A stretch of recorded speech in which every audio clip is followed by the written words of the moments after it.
കൊലോസ്യ ലേഖനം 1-ാം അധ്യായം 12-13 വാക്യങ്ങൾ. വിശുദ്ധന്മാർക്ക് വെളിച്ചത്തിലുള്ള അവകാശത്തിനായി നമ്മെ പ്രാപ്തന്മാരാക്കുകയും നമ്മെ ഇരുട്ടിൻ്റെ അധികാരത്തിൽ നിന്ന് വിടുവിച്ച് തൻ്റെ സ്നേഹസ്വരൂപനായ പുത്രൻ്റെ രാജ്യത്തിലാക്കി വെക്കുകയും ചെയ്ത പിതാവിന് സന്തോഷത്തോടെ സ്തോത്രം ചെയ്യുന്നവരാകണം എന്നും അപേക്ഷിക്കുന്നു. വളരെ സുപരിചിതമായ ഒരു വചനഭാഗമാണ് ഇന്ന് വായിച്ചു കേട്ടത്. നമ്മുടെ സഭകളിൽ സുശക്തമായ നിലകളിൽ ദൈവവചനം പഠിപ്പിക്കുന്ന ശുശ്രൂഷകന്മാരെയാണ് ഷാരോൺ ഫെലോഷിപ്പിലെ കൗൺസിലും സ്വർഗത്തിലെ ദൈവവും ആക്കി വെച്ചിട്ടുള്ളത്. അവർക്ക് ലഭ്യമായ ദൈവിക വെളിപ്പാടുകൾ, അത് നിമിത്തമുള്ള അറിവുകൾ, അതിനോട് ചേർന്ന് നിൽക്കുന്ന ദൈവിക അനുഭവങ്ങൾ, അവർക്ക് ദൈവം കൊടുത്തിരിക്കുന്ന അഭിഷേകങ്ങളെല്ലാം ചേർത്തിണക്കിക്കൊണ്ട് ഒട്ടും വിട്ടുവീഴ്ചയില്ലാത്ത, കറപുരളാത്ത, യാതൊരു പുകമറകളും സൃഷ്ടിക്കാതെ സദുദ്ദേശത്തോടെ ദൈവിക മനസ്സിനെ അതുപോലെ തിരുവെഴുത്തുകളിൽ കൂടെ നിങ്ങൾക്ക് മുമ്പിൽ അവതരിപ്പിച്ചപ്പോൾ നമുക്കൊക്കെ ഇന്ന് രാത്രിയിൽ ക്രിസ്തുവിനെ പ്രാഗൽഭ്യത്തോടുകൂടി ആരാധിക്കത്തക്ക നിലയിലുള്ള ഒരു ജീവിതക്രമവും സാഹചര്യവും ലഭ്യമായി. അതിനെ ഒട്ടും ചോദ്യം ചെയ്യാതെ, അവഗണിക്കാതെ, അതിനെ തുടർന്ന് തന്നെ അവർ പഠിപ്പിച്ച, നിങ്ങളെ ഓർപ്പിച്ചുണർത്തിയ തിരുവെഴുത്തിൻ്റെ ആധികാരികതയെ ഞാനും നിങ്ങൾക്ക് മുമ്പിൽ ഒന്നുകൂടെ ഓർമ്മപ്പെടുത്തലായി അവതരിപ്പിക്കുവാനായിട്ടാണ് ശ്രമിക്കുന്നത്. വളരെ പ്രാർത്ഥനയുണ്ട് എന്നുണ്ടെങ്കിൽ ഞാൻ അവതരിപ്പിക്കുന്ന ലോഗോസ് അത് റീമയായി മാറും. അത് നിങ്ങൾക്കൊരു വിടുതലാകും എന്നുള്ളതൊരു യാഥാർത്ഥ്യമാണ്. കാരണം ഇന്നലകളിൽ ഈ വചനം എവിടെയെല്ലാം ഉയർത്തിയിട്ടുണ്ടോ, ഇതെവിടെയെല്ലാം മുഴങ്ങിയിട്ടുണ്ടോ, അവിടെയെല്ലാം മനുഷ്യ സമൂഹത്തിൽ സമൂലമായ പരിവർത്തനമുണ്ടായിട്ടുണ്ട്. അത് മനസ്സിലും ശരീരത്തിലും ആത്മാവിലും മനുഷ്യൻ ബന്ധപ്പെടുന്ന സമസ്ത ഇടങ്ങളിലും അതിൻ്റെ മാറ്റങ്ങൾ ഉണ്ടായിട്ടുണ്ട് എന്നുള്ളത് അനുഭവമാകുന്നുണ്ട്. അത് 100% നിങ്ങൾക്ക് ഉറപ്പ് നൽകി ഞാനിതിലേക്ക് നിങ്ങളുടെ പ്രാർത്ഥനയെയും അതീവ ശ്രദ്ധയെയും സവിനയം ക്ഷണിക്കുകയാണ്. കൊലോസ്യ ലേഖനത്തെ സംബന്ധിച്ച് നമുക്കറിയാം, അത് ഏഷ്യ മൈനറിൻ്റെ ഒരു ഭാഗമായി നിലനിന്നിരുന്ന ഒരു വാണിജ്യ നഗരമായിരുന്നുവെന്ന്. സമ്പൽ സമൃദ്ധികൾ കൊണ്ട് നിറയപ്പെട്ട ജീവിത പശ്ചാത്തലം മനുഷ്യനെ അഹങ്കാരിയാക്കും, അതോടൊപ്പം തന്നെ അജ്ഞനാക്കും എന്നുള്ളത് സമകാലിക ലോകത്തിൻ്റെ ചരിത്രത്തിൽ നിന്ന് നമുക്കും മനസ്സിലാക്കാൻ കഴിയുന്നൊരു വസ്തുതയാണ്. സമ്പത്ത് മനുഷ്യനെ കരുത്തനാക്കും എന്നൊരു ചിന്ത മനുഷ്യർക്കിടയിലുണ്ട്. പക്ഷേ സമ്പത്ത് മനുഷ്യന് ബലഹീനനാക്കുകയാണ്. ഞാൻ അത് പ്രസ്താവിക്കാനുള്ള കാരണം, ഒരുപക്ഷെ രാഷ്ട്രീയപരമായും സാമൂഹ്യപരമായും മതപരമൊക്കെയായി സമ്പത്തുള്ളത് കൊണ്ട് അവനെ ശക്തനാക്കുമായിരിക്കാം. പക്ഷേ മനുഷ്യ ജന്മത്തിൻ്റെ വ്യക്തമായിരിക്കുന്ന അറിവുകൾ ലഭ്യമാകാതെ ഒടുവിൽ അവൻ എവിടെയോ അസ്തമിച്ചു പോകുന്ന നിലകളിലാണ് അവൻ്റെ ജീവിതം വരുന്നത് എങ്കിൽ അവൻ്റെ സമ്പത്ത് കൊണ്ട് അവനത് പ്രയോജനമില്ലാതെ വരികയാണ്. സമ്പത്തിലുള്ള അവൻ്റെ ആശ്രയം ദൈവത്തെ അറിയുവാനായിട്ട് അവന് മുമ്പിൽ ഒരു ഇരുൾമറ സൃഷ്ടിക്കുന്നു. എന്നാൽ സമ്പത്ത് ഒരു അനുഗ്രഹമാണ് എന്ന് തിരുവെഴുത്ത് നമ്മളെ വളരെ പഠിപ്പിക്കുന്നുണ്ട്. കൊലോസ്യ സഭയുടെ ചില വശങ്ങളെക്കുറിച്ച് നാം പഠിച്ചു നോക്കുമ്പോൾ അത്തരത്തിലുള്ളതായ ചില വീഴ്ചകളെ നമുക്ക് മനസ്സിലാക്കാൻ പറ്റും. കൊലോസ്യ പട്ടണത്തെക്കുറിച്ച് നാം ഒരു പഠനത്തിനുള്ള നയനപ്രദക്ഷിണം നടത്തിയാൽ നമ്മുടെ കണ്ണുകൾക്ക് മുമ്പിൽ തെളിവായി നിൽക്കുന്ന ചില ചരിത്ര സത്യങ്ങൾ ഞാൻ ഈ പറഞ്ഞതായിരിക്കുന്ന പ്രസ്താവനയെ വളരെ വ്യക്തമാക്കുന്ന നിലകളിലുള്ള ചരിത്രങ്ങളാണ്. ഈ പട്ടണത്തിൽ അപ്പോസ്തലനായിരിക്കുന്ന പൗലോസിൻ്റെ സാന്നിധ്യം വളരെ വ്യത്യസ്തമായിരിക്കുന്ന ഒരു അന്തരീക്ഷങ്ങൾ ഉണ്ടാക്കി. സുവിശേഷത്തെക്കുറിച്ചുള്ള അദ്ദേഹത്തിൻ്റെ അഭിവാഞ്ച, ദൈവരാജ്യത്തെക്കുറിച്ചുള്ള അദ്ദേഹത്തിൻ്റെ അഭിനിവേശം, ക്രിസ്തുവിനോടുള്ള അദ്ദേഹത്തിൻ്റെ പ്രതിബദ്ധത, തനിക്ക് ലഭിക്കപ്പെട്ടതായ ക്രിസ്തു ദർശനത്തിൻ്റെ ആ അടിസ്ഥാനത്തിൽ ലഭ്യമായ ദൗത്യബോധം അദ്ദേഹത്തെ കർമ്മനിരതനാക്കുന്നത് അദ്ദേഹത്തിൻ്റെ ജീവിത പശ്ചാത്തലം നമുക്ക് മനസ്സിലാക്കാനായിട്ട് കഴിയും. മക്കതോനിയ വിളി ലഭിക്കപ്പെട്ട ആ മനുഷ്യൻ യൂറോപ്പിനെ ആകമാനം ക്രിസ്തു ചരിത്രം കൊണ്ട് ഉഴുതുമറിക്കുന്നത് സഭാചരിത്രങ്ങളുടെ പുസ്തകമായിരിക്കുന്ന അപ്പോസ്തല പ്രവൃത്തിയിൽ നമുക്ക് മനസ്സിലാക്കാൻ പറ്റും. സത്യത്തിൽ ഞാൻ അപ്പോസ്തല പ്രവൃത്തി വായിക്കുമ്പോൾ ചിന്തിക്കാറുണ്ട്, എന്തിനാണ് ഇതിന് അപ്പോസ്തലന്മാരുടെ പ്രവൃത്തി എന്ന് അർത്ഥമാക്കുന്ന അപ്പോസ്തല പ്രവൃത്തി എന്ന് ഈ പുസ്തകത്തിന് പേരിട്ടത്. അപ്പോസ്തലന്മാർ പ്രവർത്തിച്ചു എന്നുള്ളതൊരു യാഥാർത്ഥ്യമാണെങ്കിലും അവരെ പ്രവർത്തിപ്പിച്ചത് ഊർജമെന്ന് പറയുന്നത് പരിശുദ്ധാത്മാവാണ്. വിദ്യാഭ്യാസവും വിവരസാങ്കേതിക വിദ്യകളെക്കുറിച്ചുള്ള അറിവും ഒന്നുമില്ലാത്ത ഒരു കടൽക്കരയിൽ മാത്രം ജീവിച്ച് അങ്ങേയറ്റം പോയാൽ സിനഗോഗുമായിട്ട് മാത്രം ബന്ധം നിലനിർത്തിയിരുന്ന തദ്ദേശീയരായിരിക്കുന്ന എല്ലാ മേഖലകൾ കൊണ്ടും വളരെ കുറഞ്ഞവരായ ഒരുപറ്റം മനുഷ്യർ ഒരു കാലഘട്ടത്തിൻ്റെ സുവർണ സൂര്യന്മാരായ തീർത്തക്ക നിലകളിൽ ഇരുളടഞ്ഞതായിരിക്കുന്ന അന്ധകാരത്തിൻ്റെ അനുഭവങ്ങളിൽ ഇടവഴികളിൽ കൃത്യമായ ജീവിതത്തിൻ്റെ വെളിച്ചം പകരുത്തുന്ന തെരുവ് വിളക്കുകളായി തീരത്തക്ക നിലകളിൽ അവരുടെ ജീവിതത്തെ മാറ്റിമറിച്ചത് ക്രിസ്തു അവർക്ക് വാഗ്ദാനം ചെയ്ത പരിശുദ്ധാത്മാവെന്ന് പറയുന്ന അമൂല്യമായ ദൈവ തത്വമാണ്, ദൈവിക വ്യക്തിത്വമാണ്, ദൈവിക ശക്തിയാണ്. ആ ശക്തിയിൽ അവർ നിറയപ്പെട്ടപ്പോൾ അവർ ദൈവത്തിൻ്റെ ശബ്ദമായി മാറുകയായിരുന്നു. ദൈവത്തിൻ്റെ ആവനാഴിയിലെ ഊതിമിനുക്കിയ തീ അമ്പുകളായി മാറുകയായിരുന്നു. അവരെഴുതി വിട്ടതായിരിക്കുന്ന വാക്കുകളുടെ ശരങ്ങൾ കൊള്ളേണ്ടിടത്ത് കൊണ്ടപ്പോൾ തകരേണ്ടതെല്ലാം തച്ചുടയ്ക്കപ്പെട്ടെന്നും വളരേണ്ടത് വളരപ്പെട്ടുവെന്നും തിരുവെഴുത്ത് നമ്മളെ വ്യക്തമായി പഠിപ്പിക്കുന്നുവെങ്കിൽ ഇന്നലകളിൽ സ്ത്രീഹന്മാരിൽ വ്യാപരിച്ച അതേ പരിശുദ്ധാത്മാവിന്റെ ശക്തി ഇവിടെ ഇരിക്കുന്ന വിശ്വസിക്കുന്നവരിൽ വ്യാപരിക്കത്തക്ക നിലകളിൽ ഈ പന്തലിനുള്ളിൽ വന്നിട്ടുണ്ടെന്ന് ഞാൻ പറഞ്ഞാൽ കരമടിച്ചാമൻ പറഞ്ഞ പരിശുദ്ധാത്മാവിനെ സ്വീകരിപ്പാൻ മനസ്സ് കാണിക്കുന്നവർക്കായി ഞാൻ ദൈവത്തിന് സ്തോത്രം ചെയ്യുന്നു. ആ കരമൊന്ന് ചേർത്തടിച്ച് ദൈവത്തെ ഒന്ന് മഹത്വപ്പെടുത്താം. ദൈവ സാന്നിധ്യം അനുഭവിക്കുന്നവർക്കായിട്ട് ഞാൻ ദൈവത്തിന് സ്തോത്രം ചെയ്യുന്നു. ആദരമൊന്ന് തുറന്ന് ദൈവത്തെ ഒന്ന് മഹത്വപ്പെടുത്താം. അന്യഭാഷയുടെ വരം കിട്ടിയിട്ടുണ്ടെങ്കിൽ അതൊന്ന് പറഞ്ഞ് നമുക്ക് ദൈവത്തെ ഒന്ന് മഹത്വപ്പെടുത്താം.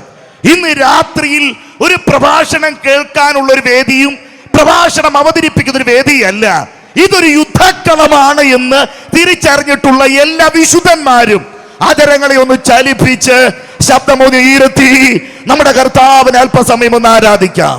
ഇന്ന് രാത്രിയിൽ ദേശത്തെ അടക്കി വാഴുന്ന ഈ ഗ്രാമത്തിൽ കുടിയിരിക്കുന്ന സഭയെ വളർത്തുകയില്ലെന്നും വിശുദ്ധന്മാരെ ശുശ്രൂഷിപ്പിക്കുകയില്ലെന്നും ദൈവവാക്കളുടെ വളർച്ചയെ തടയുമെന്ന് അമ്മയെ കൃത്യമായിരിക്കുന്ന പദ്ധതി തയ്യാറാക്കി അമ്മ ഇരുട്ടിന്റെ മറവിൽ പ്രവർത്തിക്കുന്ന അന്ധകാരത്തിന്മേൽ ദൈവശക്തിയുടെ പെരുമഴ പെയ്തിറങ്ങുന്ന ഒരു രാത്രിയായി തീരുമെന്ന് വിശ്വസിക്കുന്നവരുണ്ടെങ്കിൽ മറ്റൊരു മുൻവിധിയുമില്ലാതെ ഒന്ന് ദൈവത്തെ ഒന്ന് മഹത്വപ്പെടുത്തി തുടങ്ങിക്കേ.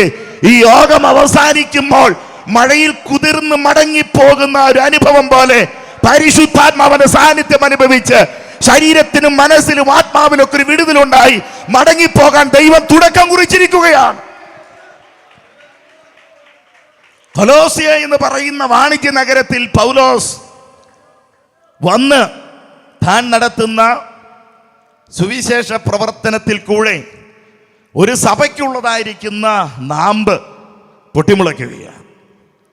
പൗലോസ് അല്ല സത്യത്തിൽ കൊലോസ്യ സഭയ്ക്ക് അടിക്കല്ലിട്ടത്.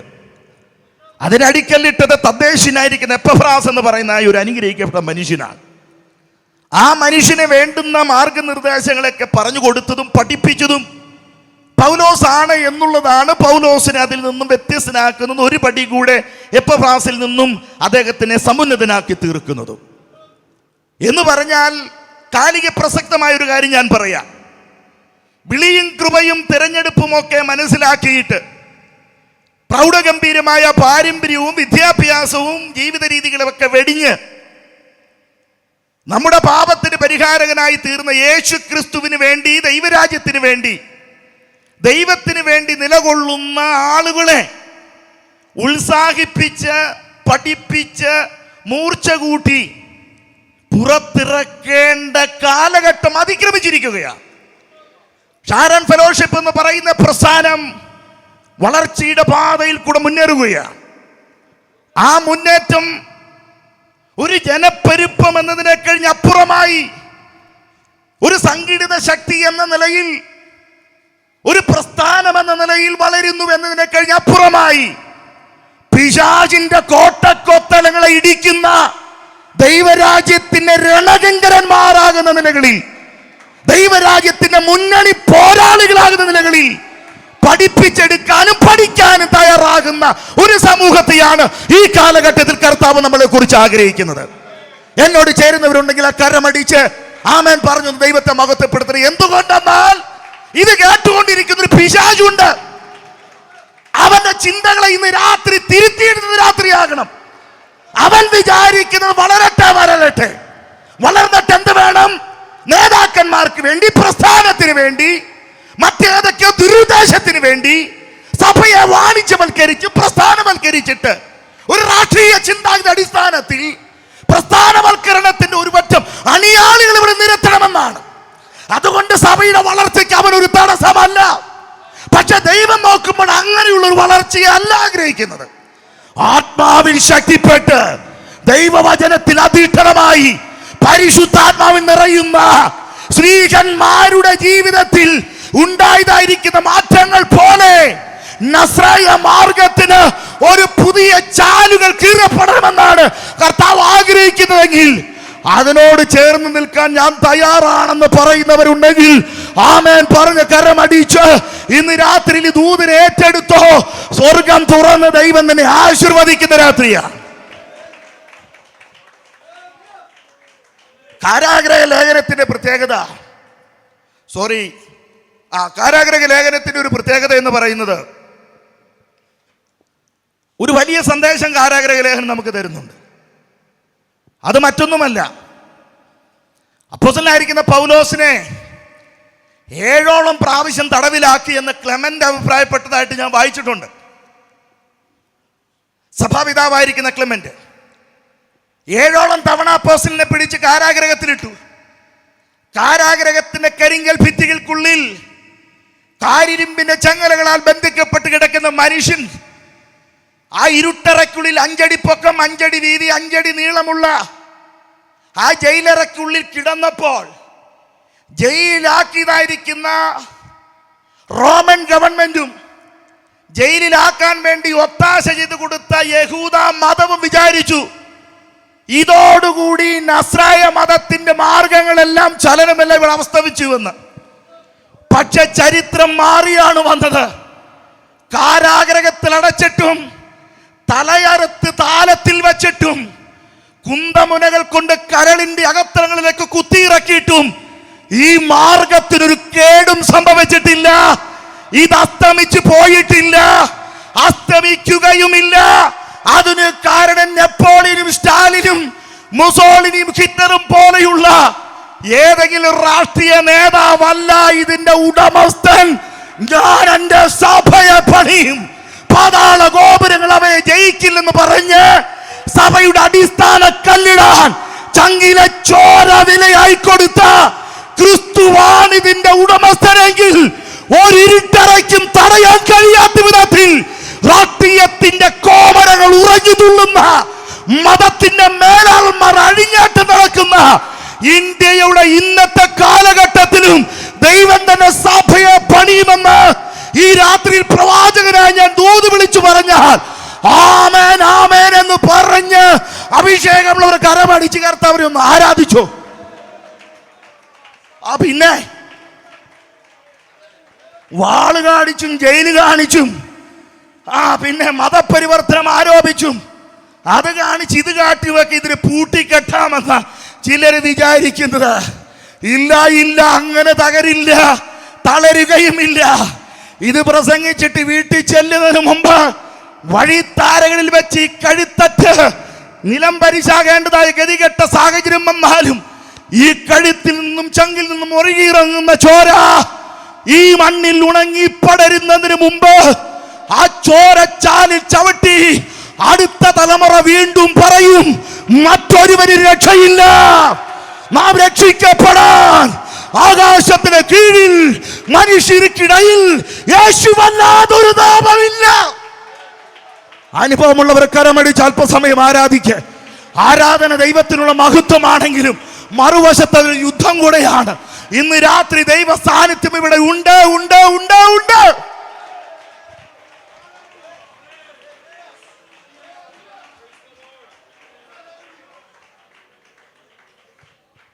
ഇതാണ് കാരാഗ്രഹലേഖനത്തിൻ്റെ മറ്റൊരു കാലിക പ്രസക്തമായിരിക്കുന്ന സന്ദേശം എന്ന് പറയുന്നത്. എനിക്ക് ഇതെല്ലാം വിശദീകരിക്കാൻ ആഗ്രഹമുണ്ടെങ്കിലും ആവേശമുണ്ടെങ്കിലും പരിജ്ഞാനവും പക്വതയും പരിശുദ്ധാത്മാവും എന്നെ അതിന് അനുവദിക്കുന്നില്ല. ആവേശമെല്ലാം ആത്മാവല്ലെന്നും കൂടെ നിങ്ങൾ മനസ്സിലാക്കണം. ആമേൻ.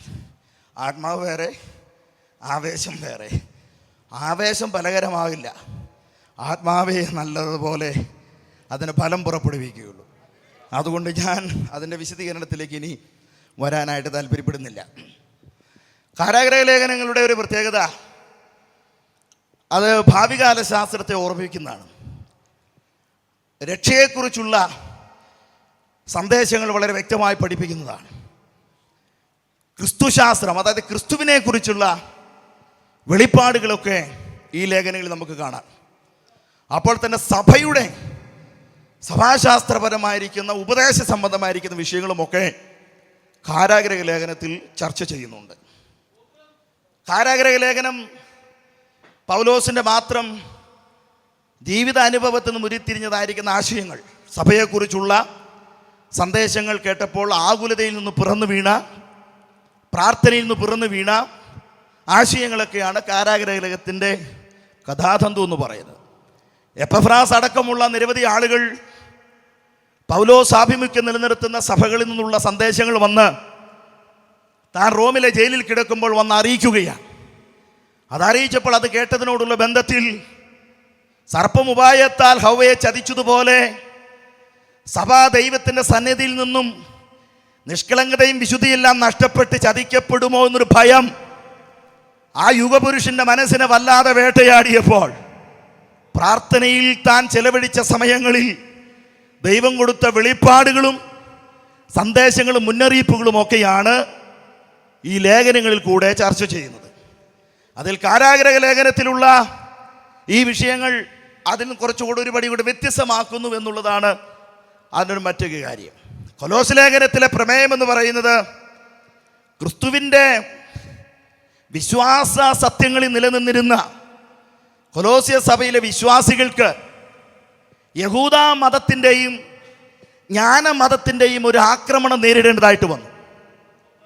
ഈ യൂറോപ്പിലുള്ളതായ സഭകളിലൊക്കെ ഒറ്റപ്പെട്ട വർഗമല്ല അംഗങ്ങളായിട്ടുള്ളത്. സമ്മിശ്രമായ സമൂഹത്തിൽ നിന്നും വീണ്ടെടുക്കപ്പെട്ട ആളുകളാണ് സഭയുടെ അംഗത്വത്തിൽ നിലനിൽക്കുന്നത്. അതുകൊണ്ട് പോകെ പോകെ ഇവർ പിറന്നു വീണ പാരമ്പര്യത്തിൽ അധിഷ്ഠിതമായ ചില ആശയങ്ങൾ, ചില ഉപദേശങ്ങൾ, ചില അറിവുകളൊക്കെ പതുക്കെ പതുക്കെ സഭയ്ക്കുള്ളിലേക്ക് കുത്തിത്തിരികുവാനായിട്ട് അവർ ശ്രമിച്ചു. അത് ജ്ഞാനവാദക്കാരുടെ തത്വങ്ങളും യഹൂദ മത ഫണ്ടമെന്റലിസത്തിൻ്റെ ആഭിമുഖ്യത്തിലുള്ള പാരമ്പര്യങ്ങളും ഒക്കെ ആ കൂട്ടത്തിലുണ്ട്.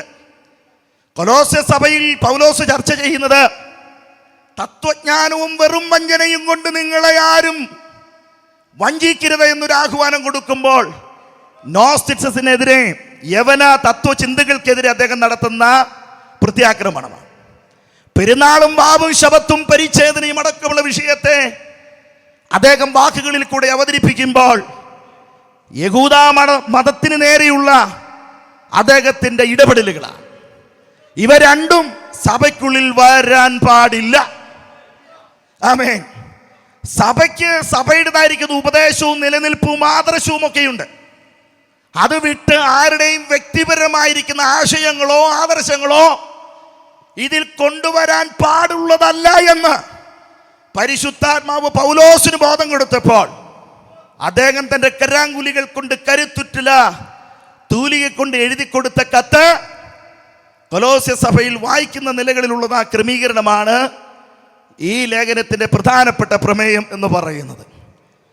അതിലെ ഉപദേശ വിഷയങ്ങളെക്കുറിച്ച് രണ്ട് കാര്യം പറഞ്ഞു. 3 പ്രധാനപ്പെട്ട വിഷയങ്ങളുണ്ട്. 1 നോസ്റ്റിസം, 2 യഹൂദ മതത്തിൻ്റെ ആചാരം, 3 ദൂതന്മാരോടുള്ള ആരാധന, പ്രകൃതിയോടുള്ള ആരാധന.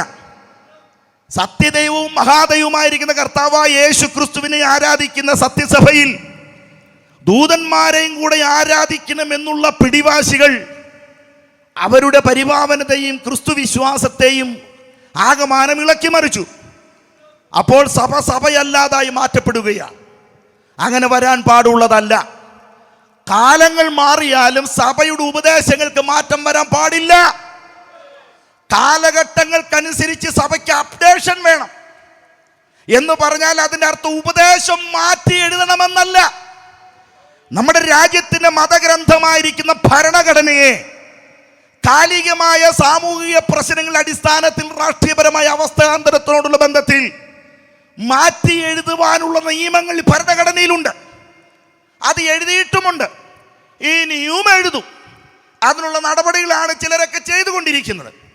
ഞാൻ അതിലേക്ക് എന്തായാലും വരാൻ താല്പര്യപ്പെടുന്നില്ല. അപ്പോൾ രാജ്യത്തിൻ്റെ ഭരണഘടനയും നമ്മുടെ ജീവിത രീതികളുമൊക്കെ കാലത്തിൻ്റെ ഗതിവിഗതികൾക്കുള്ളിൽ മാറ്റം വന്നാലും തിരുവെഴുത്തുകൾക്ക് മാറ്റം വരുന്നില്ല. അതിന് വള്ളിക്കും പുള്ളിക്കും മാറ്റം വരുത്താൻ ആരും നോക്കുകയും വേണ്ട. സ്തോത്രം.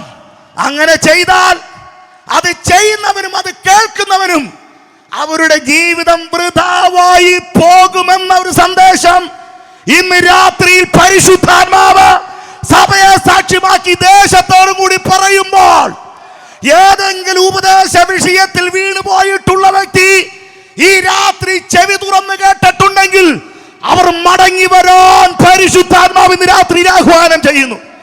ഉപദേശ വിഷയവുമായി സഭയിൽ അലങ്കോലമുണ്ടാക്കുന്ന, സഭയ്ക്കുള്ളിൽ അരാജകത്വം അഴിച്ചുവിടുന്ന, നിർബന്ധ ബുദ്ധികൾ കാണിച്ച് തമ്മിൽ പഠനപ്പടക്കമുണ്ടാക്കുന്ന ആരെങ്കിലും പിശാചിന്റെ കരങ്ങളിൽ ഒരു ആയുധമായി മാറിയിട്ടുണ്ടെങ്കിൽ ഇന്ന് രാത്രി വായിച്ച തിരുവെഴുത്തിന്റെ അടിസ്ഥാനത്തിൽ പറയുന്നു, ഇരുട്ടിന്റെ ആധിപത്യത്തിൽ നിന്നെ രക്ഷിച്ചിട്ട് സ്നേഹസ്വരൂപനായ പുത്രന്റെ രാജ്യത്തിൽ നിന്നെ ആക്കി വെക്കാൻ ഇന്ന് രാത്രി വീണ്ടും കർത്താവ് ഇവിടെ ഇറങ്ങി വന്നിട്ടുണ്ട്. നമ്മുടെ കരം ഒന്ന് ഉയർത്തി ദൈവത്തിന് സ്തോത്രം ചെയ്തേ. കരം താത്തിയിടണ്ട, കരം വലങ്കരം ഒന്ന് ഉയർത്തി പിടിച്ചേ. എന്തിനാ നിർദോഷികളും പാപികളും ബലഹീനതരും ശത്രുക്കളും ഒക്കെ ആയിരുന്ന എന്നെ അവിടുത്തെ രാജ്യത്തിന്റെ അവകാശിയാക്കിയല്ലോ. വിദ്യാഭ്യാസവും പാരമ്പര്യവും അറിവും ഒന്നും പറയാനില്ലാത്ത എന്നെ അവിടുത്തെ ആത്മാവിന്റെ പ്രമാണം അന്തരംഗത്തിൽ എഴുതി നിന്റെ രാജ്യത്തിന്റെ അവകാശിയാക്കി തീർത്തല്ലോ. ഇതുവരെ നിലനിൽപ്പാൻ എനിക്ക് കൃപ തന്നല്ലോ എന്ന് ഓർക്കുമ്പോൾ ആ കരം ഒന്ന് ചേർത്തടിച്ച് അല്പസമയം ദൈവത്തെ ഒന്ന് ആരാധിക്കുക.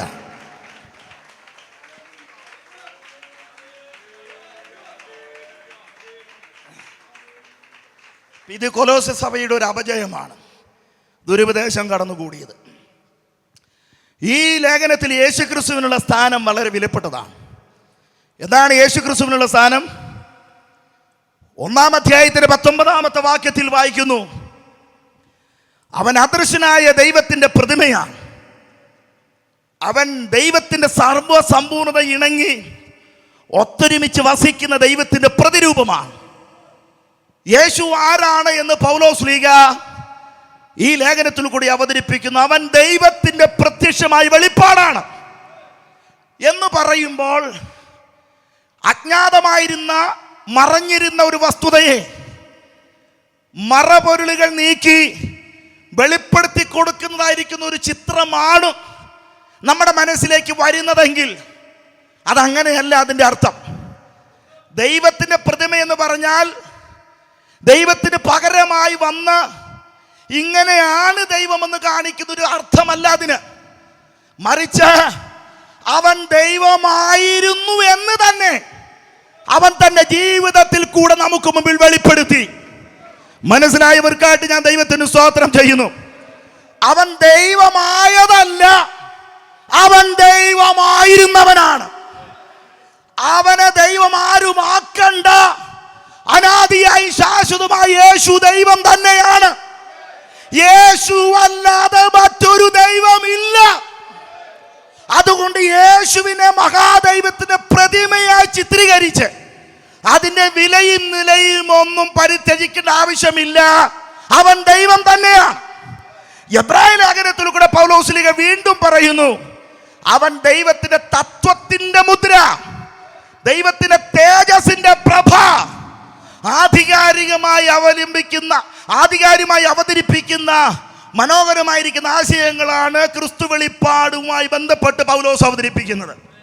ജീവിതത്തിൽ ഏറ്റവും വലിയ ഭാഗ്യം ഏതാണെന്ന് ചോദിച്ചാൽ, ശീതീകരിച്ച വാഹനക്കൂട്ടങ്ങളും കെട്ടിപ്പൊക്കിയ വൻമാളികയും അധികാര ശ്രേണികളുമായിട്ടുള്ള ബന്ധവും ഇരട്ട ചങ്കും എന്തിനും പോന്നതായ ധൈര്യമൊന്നുമല്ല ജീവിതത്തിന് കനത്ത സമ്പാദ്യം.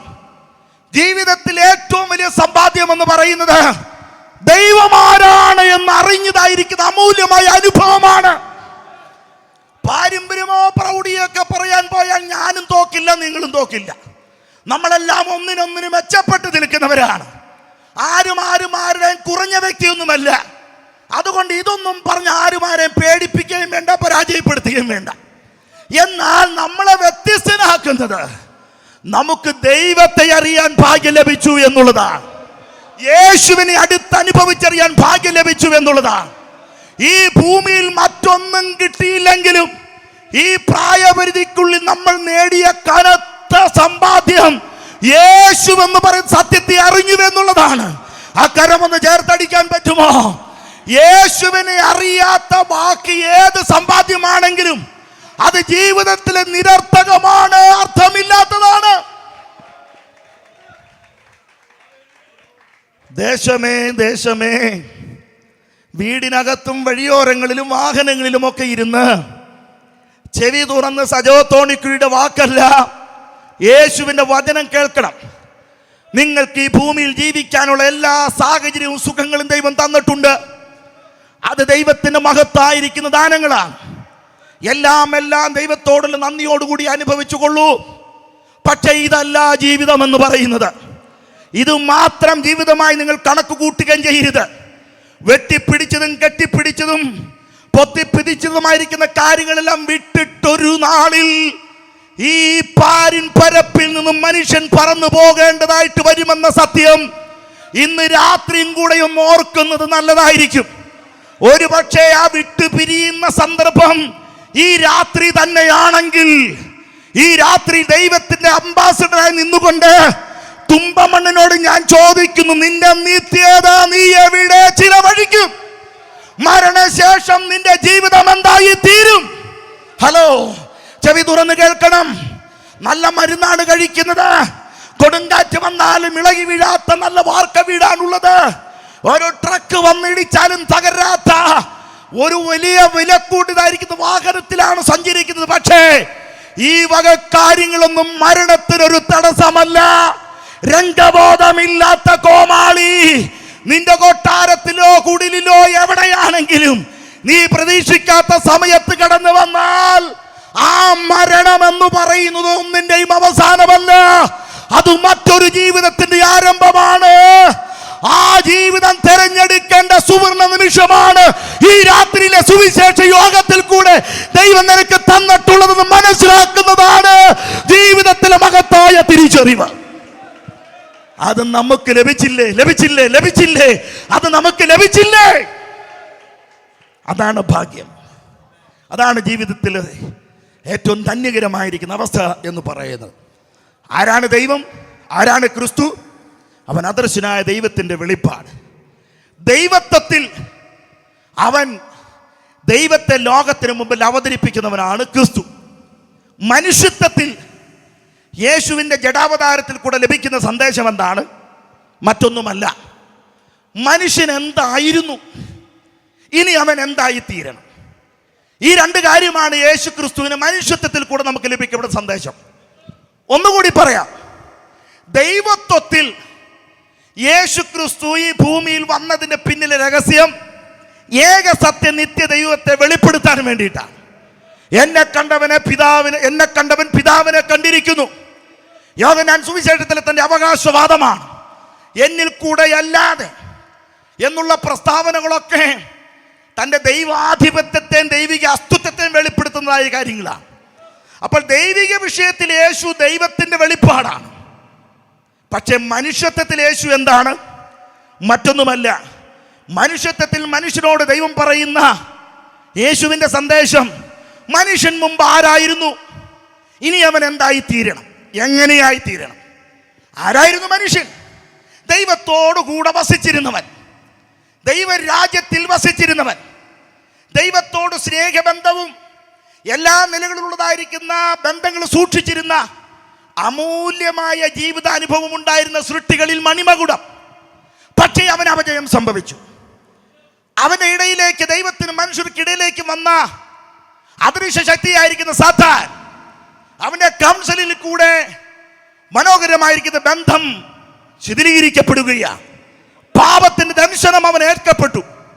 ആ ദംശനമേറ്റ മനുഷ്യൻ ദൈവം മുമ്പിൽ നിന്ന് ദൈവിക ബന്ധങ്ങൾ അവസാനിപ്പിച്ച് സ്വാർത്ഥതയുടെ, മതത്തിന്റെ, തത്വശാസ്ത്രത്തിന്റെ, പ്രത്യയശാസ്ത്രത്തിന്റെ കാട്ടുപൊന്തയ്ക്കുള്ളിൽ കയറി അവന്റെ മസ്തിഷ്കത്തിൽ ചിന്തിച്ചെടുത്തതായിരിക്കുന്ന അത്തീലുകൾ കൂട്ടിത്തുന്നി ദൈവികത്തോടുള്ള ബന്ധത്തിലുള്ള അവന്റെ തെറ്റും അവന്റെ പ്രവർത്തികളുമൊക്കെ മറച്ചു വെച്ച് ജീവിക്കാൻ ശ്രമിച്ചുവെങ്കിൽ ദൈവം അവനെ വിടാൻ താല്പര്യപ്പെടാതെ അവൻ ഇരിക്കുന്ന സ്ഥലം നോക്കി, ആദമേ നീ എവിടെയെന്ന് ചോദിച്ചുകൊണ്ട് തന്റെ മിഷൻ പ്രവർത്തനത്തിന് തുടക്കമിട്ടതിന്റെ ഒരു ഭാഗമാണ് ഇന്ന് രാത്രിയിൽ ഇവിടെ നടക്കുന്ന ഈ സമ്മേളനവും.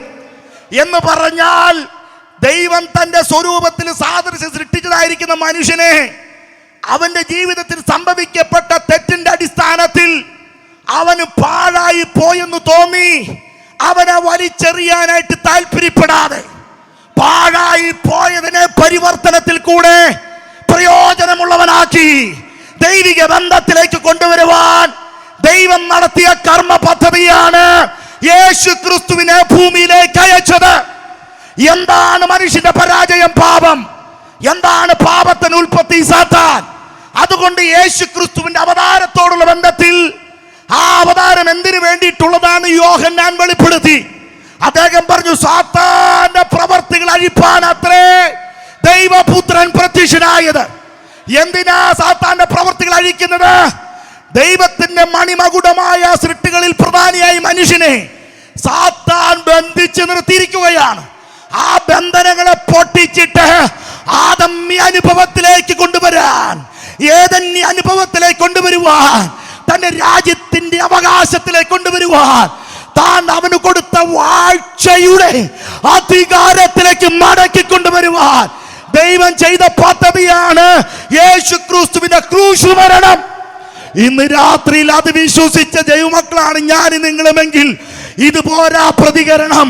ആ സ്നേഹസ്വരൂപന്റെ ആ പ്രായശ്ചിത്ത മരണത്തെ ഓർത്ത്, ഇരുട്ടിന്റെ ആധിപത്യത്തിൽ നമ്മളെ രക്ഷിച്ച വിധങ്ങളെ ഓർത്ത് നന്ദിയോടെ ദൈവത്തിന് സ്തോത്രം ചെയ്യാൻ കഴിഞ്ഞാൽ, ഹല്ലേലൂയ. അപ്പൊ ഞാൻ പറഞ്ഞത് മനസ്സിലായോ?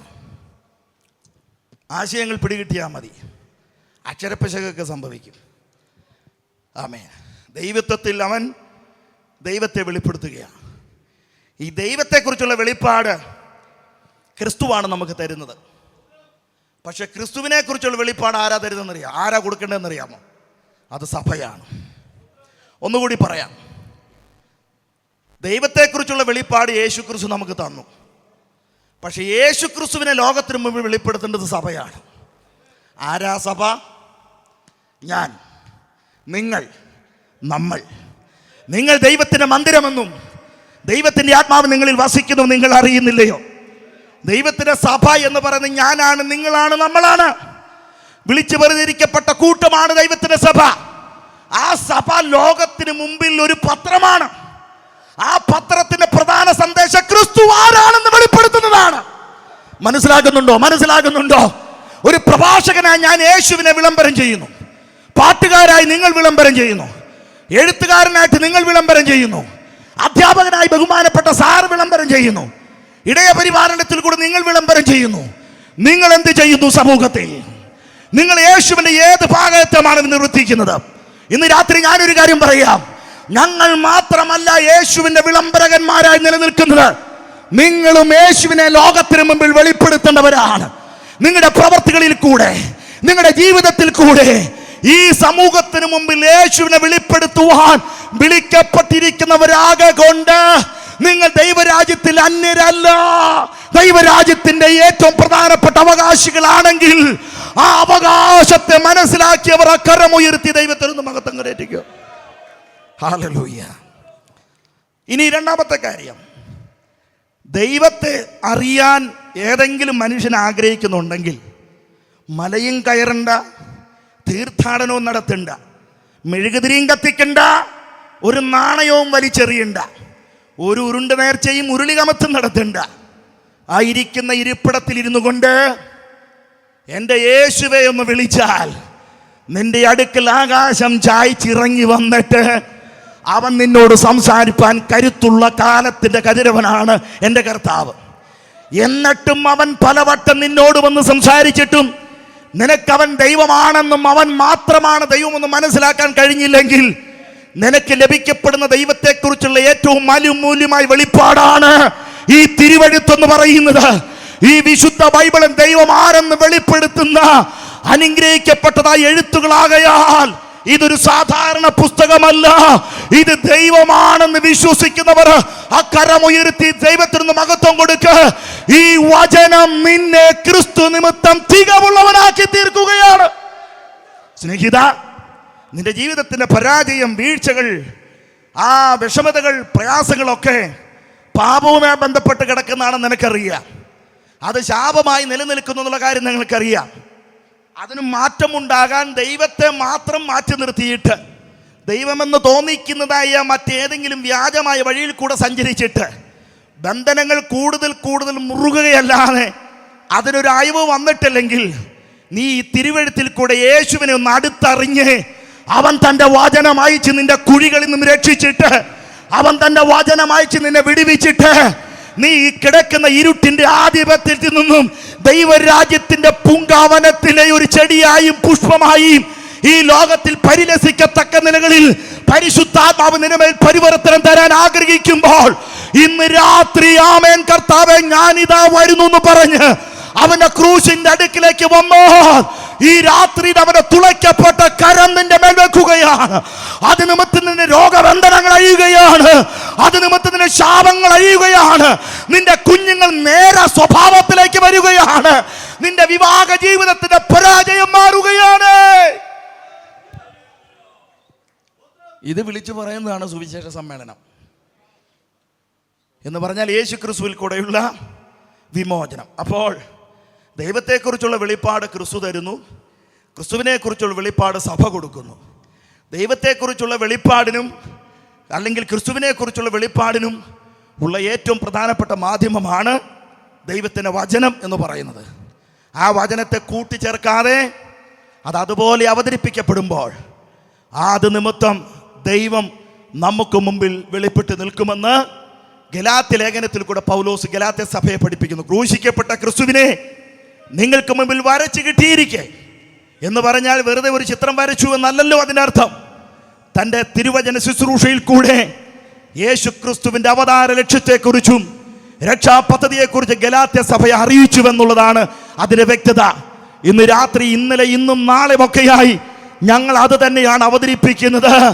യേശു ക്രിസ്തു മഹാദൈവമാണ്, യേശു ക്രിസ്തു ദൈവത്തിൻ്റെ വെളിപ്പാടാണ്, യേശു ക്രിസ്തു മനുഷ്യ വിമോചനത്തിൻ്റെ രക്ഷകനാണ്, യേശു ക്രിസ്തു അഖിലാണ്ടത്തിന് ഉടമസ്ഥനാണ്, സകല നാമത്തിനും മേലായ നാമത്തിന് ഉടമസ്ഥനാണ്, ഇല്ലാത്തതിനെ ഉള്ളതുപോലെ ശൂന്യനും വിളിച്ചു വരുത്തിയവനാണ്, താൻ മാത്രം അമർത്യതയുള്ളവനാണ്, അടുത്തുകൂടാത്ത വെളിച്ചത്തിൽ വസിക്കുന്നവനാണ്, അമാറത്ത് പൊൻകച്ച കെട്ടിയവനാണ്, അഗ്നിജ്വാലയ്ക്കത്ത കണ്ണുകളുള്ളവനാണ്, സർവവ്യാപിയും സർവശക്തനും സർവജ്ഞാനിയും അവനാണ്. അവനല്ലാതെ മറ്റ് ദൈവമില്ല, അവനെ പോലെ ആരാധനായി വേറെ ആരുമില്ല, അവനെ പോലെ അതുല്യനായി മറ്റാർക്കും വരാൻ കഴിയുകയില്ല. അവന്റെ സ്ഥാനത്തെയും മാനത്തെയും വിടുതലിന്റെ രക്ഷാപദ്ധതിയെ ഓർത്ത് അതനുഭവിക്കുന്നവർ ചില സെക്കൻഡുകളെ കരമടിച്ച് ദൈവത്തെ ഒന്ന് ആരാധിക്കാം. ഇന്ന് രാത്രി അവൻ നമ്മുടെ മധ്യത്തിൽ വന്നിട്ടുണ്ട്, ഇന്ന് രാത്രിയിൽ അവൻ നമ്മുടെ മധ്യത്തിൽ വന്നിട്ടുണ്ട്. ആരാധനായി വെളിപ്പെട്ട് നിൽക്കുന്ന ദൈവം, തേജോമയനായി വെളിപ്പെട്ട് നിൽക്കുന്ന ദൈവം, അതുല്യനായി വെളിപ്പെട്ട് നിൽക്കുന്ന ദൈവം.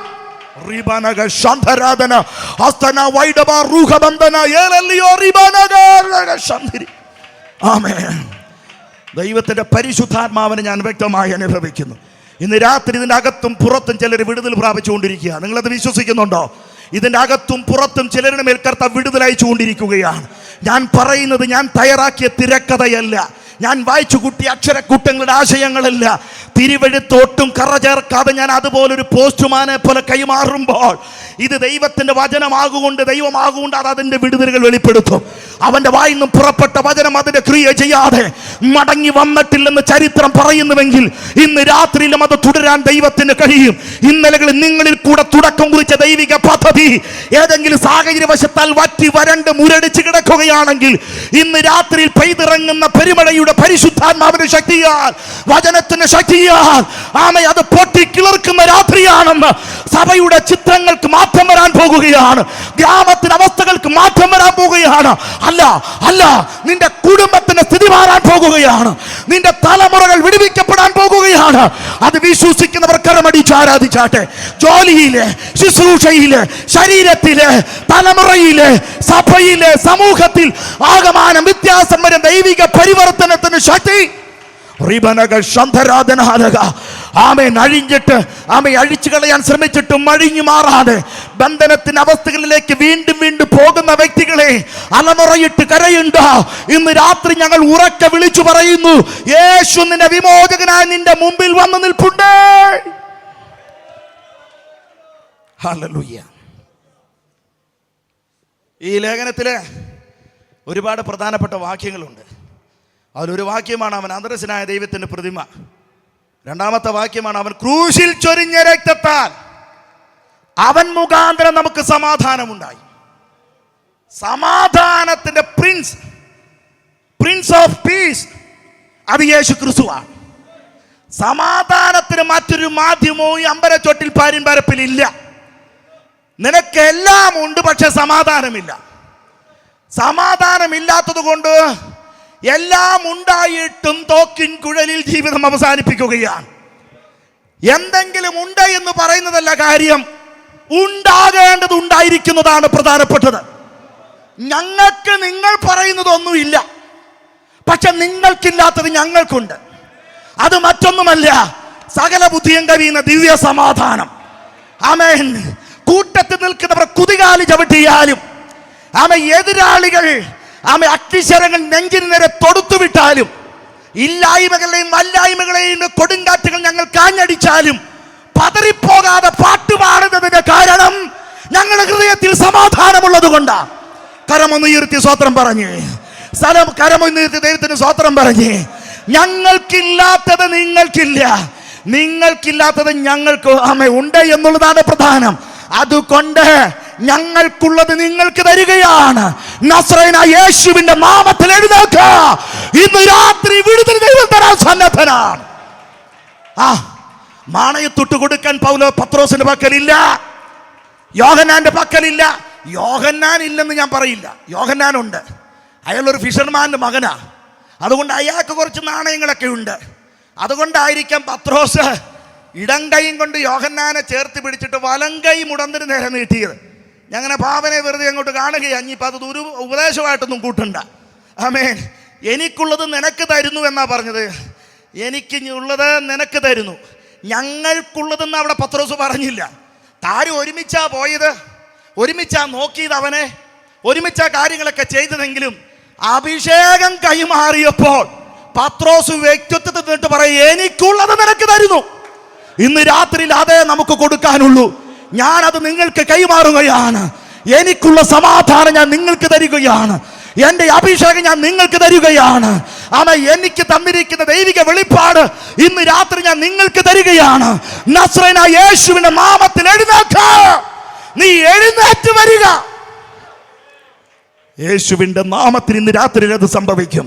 പ്രിയപ്പെട്ട തോമസ് കുട്ടി പാസ്റ്റർ ഈ സഭയിൽ നിന്നും യാത്രയായി മേടിച്ചു പോകുന്നതിന് മുമ്പ് ഈ വചനത്തിന്റെ പ്രക്രിയയുടെ അടിസ്ഥാനത്തിൽ പിതൃപുത്ര പരിശുദ്ധാത്മാവ നാമത്തിൽ ഈ കുളത്തിൽ ചിലരെ നോക്കിപ്പോക്കുമെന്ന് ആത്മാവ് ഞാൻ പ്രവചിച്ചു പറഞ്ഞാൽ ഇന്ന് രാത്രി അത് തുടക്കം കുറിച്ചിരിക്കുന്നത് വിശ്വസിക്കുന്നവർ ആ കരമൊന്ന് ചേർത്തടിച്ചൊന്ന് ആരാധിച്ച് ഈ രാത്രി കെട്ടുകൾ പൊട്ടട്ടെ, കല്ലറകൾ തുറക്കട്ടെ, റൂമാലകൾ അഴിയട്ടെ, ലാസറുമാർ പുറത്തു വരട്ടെ, അവർ പന്തിയിൽ വരട്ടെ.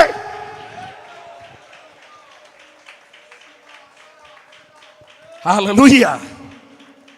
അടുത്തത് മൂന്നാമത്തെ വാക്യം. അത് പൂർവ്വകാലങ്ങൾക്ക് തലമുറകൾക്ക് മറഞ്ഞു കിടന്ന മർമ്മം, അത് വിശുദ്ധന്മാർക്ക് വെളിപ്പെടുവാൻ ദൈവത്തിന് ഇഷ്ടം തോന്നി. ആ മർമ്മം ക്രിസ്തു നിങ്ങളിൽ വസിക്കുന്നു എന്നുള്ളതാണ്. ജീവിതത്തിലെ ഏറ്റവും വലിയൊരു മർമ്മമാണത്. നമ്മളിൽ ക്രിസ്തു വസിക്കുന്നു. മഹാദൈവമായിരുന്നവൻ പൊടിയും ബലഹീനമായിരുന്ന നമ്മുടെ ഉള്ളിൽ വന്ന് വസിക്കുക എന്ന് പറയുന്നത് നിസ്സാരമല്ല. ആമേൻ. സ്വർഗത്തിൽ പോലും ഒതുങ്ങാത്തവൻ, സ്വർഗത്തിൽ സിംഹാസനം ഇട്ടിരിക്കുന്നവൻ, ഭൂമിയെ പാതപീഠമാക്കുന്നവൻ, സർവവ്യാപി, സർവശക്തൻ, സർവജ്ഞാനിയായ ദൈവം നമ്മിൽ, ഇൻ ക്രൈസ്റ്റ്, നമ്മളിൽ അവൻ വന്ന് വസിക്കുകയാണ്. നമ്മിൽ വസിക്കുന്നു, നമ്മോടൊപ്പം സഞ്ചരിക്കുന്നു, നമ്മിൽ അവൻ ജീവിക്കുന്നു, നമ്മോടൊപ്പം അവൻ നിലനിൽക്കുന്നു. ഇന്ന് രാത്രി ആ പ്രാഗൽഭ്യമുള്ളവർ എത്ര പേരുണ്ട്? ആമേൻ, സ്തോത്രം. ഞാൻ ക്രിസ്തുവിലാണ്, ഞാൻ ക്രിസ്തുവിലാണ്, അവൻ എൻ്റെ ഉള്ളിൽ ഉണ്ടെന്ന് എത്ര പേർക്ക് വിശ്വാസമുണ്ട്? ഇന്ന് രാത്രി അതാണ് നമ്മുടെ ജീവിതത്തിന്റെ ബലമെന്ന് പറയുന്നത്. എൻ്റെ ഒന്നാം പ്രതിപാദത്തിൽ ആരും എൻ്റെ കൂടെ നിന്നില്ല, പക്ഷെ എൻ്റെ കർത്താവ് എനിക്ക് തുണ നിന്നു. എൻ്റെ കർത്താവ് എൻ്റെ കൂടെ ഇരുന്നു. ജോസഫിന്റെ കൂടെ കാരാഗ്രഹത്തിലിരുന്നവൻ, പൗലോസിന്റെ കൂടെ കാരാഗ്രഹത്തിലിരുന്നവൻ, യോഹന്നാന്റെ കൂടെ ഈജിയൻ ദ്വീപിൽ കൂടെ ഇരുന്നവൻ, ശ്രീഹന്മാരോട് കൂടെ ഇരുന്നവൻ, നമ്മുടെ പിതാക്കന്മാർക്കൊപ്പം കൂടെ ഇരുന്നവൻ, നമ്മുടെ സമകാലികർക്കൊപ്പം കൂടെ ഇരുന്ന അതേ ദൈവം ഇന്ന് രാത്രി നമ്മോട് കൂടെ ഉണ്ട് എന്ന് വിശ്വസിക്കുന്നവർ, ഹല്ലേലൂയ. ഹാനോക്ക് ദൈവത്തിന്റെ കൂടെ നടന്നു എന്ന് തിരുവെഴുത്ത് പഠിപ്പിക്കുമ്പോൾ ഓർക്കുക, അവനൊപ്പം നടന്നു എന്നുള്ളതല്ല, അതിനപ്പുറമായി അവൻ നമുക്കൊപ്പം നടന്നു എന്നുള്ളതാണ്. ഇന്ന് രാത്രി ഓർക്കുക. എന്താ അതിന് കാരണം? നമ്മുടെ ജീവിതം പല നിലകളിലും തെറ്റും വീഴ്ചകളുമൊക്കെ സംഭവിച്ചിട്ടും വിട്ടുപിരിയാതെ നീ എൻ്റേതാണ്, നീ എൻ്റേതാണെന്ന് പറഞ്ഞ് നമ്മുടെ നെഞ്ചോട് ചേർത്ത് പിടിച്ച് ഉള്ളങ്കരങ്ങളിൽ വഹിച്ച കർത്താവിന്റെ സ്നേഹം വാക്കുകൾക്ക് അപ്പുറമല്ലേ? അവന്റെ നന്മകളെ ഓർത്ത കരമം ഉയർത്തി ദൈവത്തിന് സ്തോത്രം പറ. അതൊരു വലിയ മർമ്മമാണെന്ന് പൗലോസ് പറയുന്നത്. അടുത്ത വാക്യം ഈ ലേഖനത്തിലെ വളരെ പ്രധാനപ്പെട്ട വാക്യമാണ്. തത്വജ്ഞാനവും വെറും വഞ്ചനയും കൊണ്ട് ആരും നിങ്ങളെ കവർന്നു കളയരുത്. അറിവിൻ്റെ ലോകത്തിലാണ് ഞാൻ നിങ്ങളൊക്കെ ജീവിക്കുന്നത്. പല നിലകളിലുള്ള പ്രസ്ഥാനങ്ങൾ വളരുകയാണ്, ആശയങ്ങൾ പടർന്ന് പന്തലിക്കുകയാണ്. സംശയത്തിൻ്റെ ആകുലതയുടെ ആട്ടങ്ങൾ ഉണ്ടാക്കുന്ന നിലകളിലുള്ള ആശയവിനിമയങ്ങൾ, ആവിഷ്കാരങ്ങൾ നമ്മുടെ സമൂഹത്തിൽ നടക്കുകയുണ്ട്. തിന്മയേത് നന്മയേതും തിരിച്ചറിയാൻ കഴിയാത്ത നിലകളിൽ നമ്മുടെ തലമുറകളോ നമ്മളൊക്കെ പലപ്പോഴും ആയി പോകാറുണ്ട്. അങ്ങനെ വരാതിരിപ്പാൻ ദൈവവചനത്തിൽ നിങ്ങൾ ശുചിത്വം പ്രാപിക്കണം. നിങ്ങൾ എന്നിൽ വസിപ്പീൻ, എൻ്റെ വചനത്തിൽ നിലനിൽപ്പീൻ, എന്നാൽ നിങ്ങൾ എൻ്റെ ശിഷ്യന്മാരാകുമെന്നാണ് തിരുവെഴുത്ത് പഠിപ്പിക്കുന്നത്. അടുത്ത ഈ ലേഖനത്തിലെ മറ്റൊരു വാക്യം, അതുകൊണ്ട് വൃദ്ധന്മാരും വിശുദ്ധന്മാരുമായ പ്രിയരെ, നിങ്ങൾ എങ്ങനെയുള്ളവരായിരിക്കും? തമ്മിൽ തമ്മിൽ ക്ഷമിക്കുകയും വഴക്കൊന്നും ഉണ്ടാക്കാതെ മര്യാദയ്ക്ക് ജീവിക്കുകയും ചെയ്യണമെന്ന്. 3 12-13 വാക്യങ്ങളാണ്. അടുത്ത ഒരു വാക്യം കൂടെ പറഞ്ഞിട്ട് വായിച്ച് ഞാൻ മുമ്പ് പറഞ്ഞതായിരിക്കുന്ന വിഷയത്തിൻ്റെ ചില കാര്യങ്ങൾ പറഞ്ഞ് എൻ്റെ പ്രഭാഷണം ഞാനിവിടെ അവസാനിപ്പിക്കാം. ആമേൻ. അടുത്ത വാക്യം ഇങ്ങനെയാണ്: സമയം തക്കത്തിന് ഉപയോഗിച്ചുകൊണ്ട് പുറത്തുള്ളവരുടെ ജ്ഞാനത്തോടെ പെരുമാറണം. എന്ന് പറഞ്ഞാൽ പെന്തക്കോസ്തലിൻ്റെ ഉള്ളിൽ നടക്കുന്ന അപജയങ്ങൾ എന്തൊക്കെയാണെന്ന് ഞാൻ പറയാതെ നിങ്ങൾക്കറിവുള്ള കാര്യമാണ്. നിങ്ങൾ അവർക്കൊപ്പം നിൽക്കുകയല്ല, നിങ്ങൾ കർത്താവിനൊപ്പം ചേർന്ന് നിൽക്കണം. ഇവിടെ എന്തൊക്കെ ചുറ്റുവട്ടത്ത് നടന്നാലും നമ്മളെ അതൊന്നും ബാധിക്കരുത്. വിശ്വാസം നഷ്ടപ്പെടുത്തി കളയരുത്, വിശുദ്ധി നഷ്ടപ്പെടുത്തി കളയരുത്, നമ്മുടെ വിവേകവും നഷ്ടപ്പെടുത്തി കളയരുത്. ദൈവത്തോട് നല്ല ബന്ധം നിലനിർത്തി മുമ്പോട്ട് പോകണമെന്നാണ് ഈ വാക്യത്തിൻ്റെ പ്രഥമമായിരിക്കുന്ന സന്ദേശം എന്ന് പറയുന്നത്. അത്രയും പറഞ്ഞ് ഈ ലേഖനവുമായി ബന്ധപ്പെട്ട് കിടക്കുന്ന കാര്യാദികളിൽ നിന്നും തൽക്കാലത്തേക്ക് ഞാൻ വിട പറയുകയാണ്. കൊലോസ് ലേഖനം നമുക്ക് മുമ്പിൽ വെക്കുന്ന എൻ്റെ പഠനത്തോടുള്ള ബന്ധത്തിൽ 3 പ്രധാനപ്പെട്ട ആശയമാണ്. ഒന്ന്, മികച്ച ജീവിതം, ബെറ്റർ ലൈഫ്, 1:28. രണ്ടാമത്, കിങ്ഡം ഓഫ് ഗോഡ്. വിശുദ്ധ ബൈബിളിൻ്റെ 3 പ്രധാനപ്പെട്ട ആവിഷ്കാരം, ബൈബിളിൻ്റെ 3 പ്രധാനപ്പെട്ട സന്ദേശമാണ്: മനുഷ്യവിമോചനം, ദൈവരാജ്യം, മരണാനന്തര ജീവിതം. ഈ 3 വിഷയങ്ങളിൽ ഊന്നിയുള്ള സന്ദേശമേ ബൈബിളിലുള്ളൂ, അതിൻ്റെ അപ്പുറത്തോട്ട് വേറെ ഒന്നുമില്ല എന്ന് വിശ്വസിക്കുന്ന ഒരാളാണ്. വളരെ ആത്മാർത്ഥമായി അർത്ഥം ഗ്രഹിച്ചേ ഇത് ചിന്തിക്കാവുള്ളൂ, അല്ലാതെ നിങ്ങൾ മടങ്ങി പോകരുതെന്നും കൂടെ ഓർപ്പിക്കാൻ ഞാൻ ഈ വേദിയെ ഉപയോഗിക്കുകയാണ്. അപ്പോൾ ബെറ്റർ ലൈഫ്, ദൈവരാജ്യം, മൂന്നാമത്തെ കാര്യമാണ് വിമോചകനായ ക്രിസ്തു, 1:14 വാക്യം. അപ്പോൾ ഈ 3 കാര്യങ്ങൾ ഈ കൊലോസ് ലേഖനത്തിലെ പ്രധാനപ്പെട്ട വിഷയമായിട്ട് പരിശുദ്ധാത്മാവ് എന്നെ ബോധിപ്പിച്ച് ഞാൻ നിങ്ങൾക്ക് കൈമാറുകയാണ്. ഇനി ഞാൻ മറ്റൊരു കാര്യം കൂടെ നിങ്ങളെ ഓർപ്പിക്കാനായിട്ട് താല്പര്യപ്പെടുന്നു. യേശുക്രിസ്തു വിഭാവനം ചെയ്ത ദൈവരാജ്യവും പൗലോസ് അവതരിപ്പിച്ചതായ ദൈവരാജ്യം തമ്മിലുള്ള വ്യത്യാസം എന്താണ് എന്നുള്ളതാണ് കുറിവാക്യവുമായി ബന്ധപ്പെട്ട് നിൽക്കുന്നതായ വിശുദ്ധീകരണം. ഞാൻ ഒരുപാട് ഭാഗങ്ങൾ മനഃപൂർവ്വം വിട്ടുകളഞ്ഞിട്ട് നിങ്ങൾക്ക് ചെറിയ സന്ദേഹം വരുമെന്ന് എനിക്ക് തോന്നുന്നുണ്ട്. എങ്കിലും ഞാൻ അതിനെ അവഗണിച്ചുകൊണ്ട് മറ്റ് വിഷയങ്ങളിലേക്ക് പോകുന്നില്ല. സമയം പരിധികൾ കുറവായതുകൊണ്ട് നേരെ ഞാൻ വാക്യത്തിലേക്ക് വരികയാണ്. സ്നേഹസ്വരൂപനായ പുത്രൻ്റെ രാജ്യത്തിൽ നമ്മെ ആക്കി വെച്ചു. വിശുദ്ധ ബൈബിളിലെ പുതിയ നിയമത്തിലെ ഏറ്റവും പ്രതിപാദിക്കപ്പെട്ട ഒരു വിഷയമാണ് ദൈവരാജ്യം എന്ന് പറയുന്നത്. ദൈവരാജ്യം എന്താണ്, എന്തല്ല, എങ്ങനെയാണ്, എവിടെയാണ്, ആർക്കാണ്, എപ്പോഴാണ് എന്ന് അപഗ്രഥിച്ച് പഠിക്കേണ്ട ഒരു വിഷയമാണ്. നമുക്കത് സഭകളിൽ നിന്ന് നമ്മുടെ ദൈവദാസന്മാരിൽ കൂടെ നമുക്ക് പഠനമായി ലഭിച്ചിട്ടുണ്ട്. അതൊരിക്കലും ഒരു ബദൽ സംവിധാനമല്ല. എന്ന് പറഞ്ഞാൽ രാഷ്ട്രത്തിനെതിരെയുള്ള ഒരു ബദൽ സംവിധാനമല്ല. യേശു ക്രിസ്തു ദൈവരാജ്യത്തെക്കുറിച്ച് പ്രസംഗിച്ചു തുടങ്ങിയപ്പോൾ യഹൂദന്മാരെ അതിനെ വക്രീകരിച്ചുകൊണ്ട് റോമൻ ഗവൺമെന്റ് മുമ്പിൽ അവതരിപ്പിച്ചു. അവൻ റോമൻ രാജ്യത്തിനെതിരെ, കൈസർക്കെതിരെ നടപടികൾ നടത്തുന്നു. അതുകൊണ്ടാണ് റോമൻ ഗവൺമെന്റ് യേശുവിനെ കൊല്ലുവാനുള്ള ഉത്തരവും അനുവാദവും കൊടുക്കുന്നത്. രാജ്യദ്രോഹ കുറ്റമാണ് യേശുവിന് മേൽ ചുമത്തിയത്. ഫൈനിക്കർ സ്ഥാപിച്ചതായിരിക്കുന്ന ക്രൂശ് മരണം എന്ന് പറയുന്ന ഏറ്റവും നിഷ്ഠൂരമായിരിക്കുന്ന മരണം യേശുവിന് ഏൽപ്പിച്ചു കൊടുക്കാൻ കാരണം രാജ്യദ്രോഹി എന്ന നിലയിൽ നിന്നുകൊണ്ടാണ്. പക്ഷേ സത്യത്തിൽ യേശു ഒരു രാജ്യദ്രോഹവും ചെയ്തില്ല. അവൻ ചെയ്ത തെറ്റ് എന്തെന്ന് പീലാത്തോസ് ചോദിച്ച ചോദ്യത്തിന് ഉത്തരം പറയാൻ ആർക്കും കഴിഞ്ഞിട്ടില്ലായിരുന്നു. എന്നിട്ടും നീതിയല്ലാത്ത നിലകളിൽ യേശുവിനെ ക്രൂശിച്ചത് അതൊരു യാദൃശികതയല്ല. അവരെ തകർത്ത് കളയാൻ പിതാവിന് ഇഷ്ടം തോന്നി എന്നുള്ള തിരുവെഴുത്തിന്റെ പ്രവചന നിവൃത്തീകരണവും, ഞാനിത് കുടിക്കാതെ ഇതിന് നീക്കം വരുന്നില്ലെങ്കിൽ, അഥവാ മാനവരാശിയുടെ പാപത്തിന് പരിഹാരം വരുന്നില്ലെങ്കിൽ ഞാനിത് സഹിക്കാൻ തയ്യാറാണെന്ന് യേശു ക്രിസ്തു സ്വയം വിധേയപ്പെടുത്തി കൊടുത്തതിൻ്റെ അടിസ്ഥാനത്തിൽ തിരുവെഴുത്തിന്റെ പൂർത്തീകരണം വരത്തക്ക നിലകളിലാണ് യേശുവിൻ്റെ മരണം നടന്നത്. അല്ലാതെ അവർ ആരോപിച്ച ആരോപണങ്ങളും വിധിച്ചതായിരിക്കുന്ന കുറ്റം, ആ ശിക്ഷാ നടപടികളും ഒന്നുമല്ല യേശുവിൻ്റെ മരണത്തിൻ്റെ ആധാരശില എന്ന് പറയുന്നത്. അത് മനസ്സിലാക്കുന്നവർക്ക് അതിൻ്റെ മർമ്മങ്ങൾ ഗ്രഹിപ്പാൻ കഴിയുമെന്നുള്ളത് വളരെ അഭിമാനത്തോടെ പറയാൻ എനിക്ക് സന്തോഷമുണ്ട്. അപ്പോൾ യേശു ക്രിസ്തു അവതരിപ്പിച്ച ദൈവരാജ്യവും സുവിശേഷവും എന്തായിരുന്നു? അഥവാ പൗലോസ് അവതരിപ്പിച്ച സ്നേഹസ്വരൂപനായ പുത്രൻ്റെ രാജ്യം എന്താണ്? പെട്ടെന്ന് ഞാൻ പറഞ്ഞ് ഈ ഭാഗത്തിൽ നിന്നും പറഞ്ഞ് ഞാൻ സമയത്ത് തന്നെ വാക്കുകളോട് നിർത്താമെന്ന് 3-ാം വട്ടം കൂടെ ഒന്ന് ആവർത്തിച്ച് പറഞ്ഞു പോയി. ആവർത്തന വിരസത എന്നോട് ക്ഷമിക്കണം. അപ്പോൾ നമുക്ക് യേശു ക്രിസ്തുവിൻ്റെ കാലഘട്ടത്തിലേക്കൊന്ന് വരാം. യേശു ക്രിസ്തു ജനിച്ച് ജീവിച്ചതായിരിക്കുന്ന കാലഘട്ടത്തെക്കുറിച്ച് നമുക്ക് ബോധമുണ്ട്. റോമൻ ഭരണ വ്യവസ്ഥ നിലനിൽക്കുന്ന ഒരു കാലഘട്ടമാണ് രാഷ്ട്രീയ തലത്തിൽ. എന്നോട് പലരും ചോദിച്ചിട്ടുണ്ട്, യേശു ക്രിസ്തു ഭൂമിയിൽ ജീവിച്ചിരുന്ന വ്യക്തിയാണ് എന്നുള്ള തെളിവെന്താ? അപ്പോൾ സ്വാഭാവികമായിട്ട് നമ്മളൊക്കെ പറയും ബൈബിളിന് അതിന് തെളിവുണ്ട്. പക്ഷേ ഈ ബൈബിൾ അവർ വിശ്വസിക്കുന്നില്ലാത്തത് കൊണ്ടല്ലേ നമ്മളോട് അങ്ങനെ ഒരു ചോദ്യം ചോദിച്ചത്. അത് ആ ബൈബിളിന് വെളിയിൽ വല്ല തെളിവുകളും ഉണ്ടോ? അപ്പോൾ ശ്രീബുദ്ധനെ കുറിച്ചോ ചാർവകനെ കുറിച്ചോ മറ്റ് ഏതെങ്കിലും വ്യക്തികളെ കുറിച്ചൊക്കെ ലോകത്തിൽ നിരവധി ചരിത്രങ്ങളുണ്ട്. പക്ഷേ യേശു ക്രിസ്തുവിനെ കുറിച്ച് എഴുതിയതായിരിക്കുന്ന ചരിത്രങ്ങൾ തുലോം കുറവാണ്.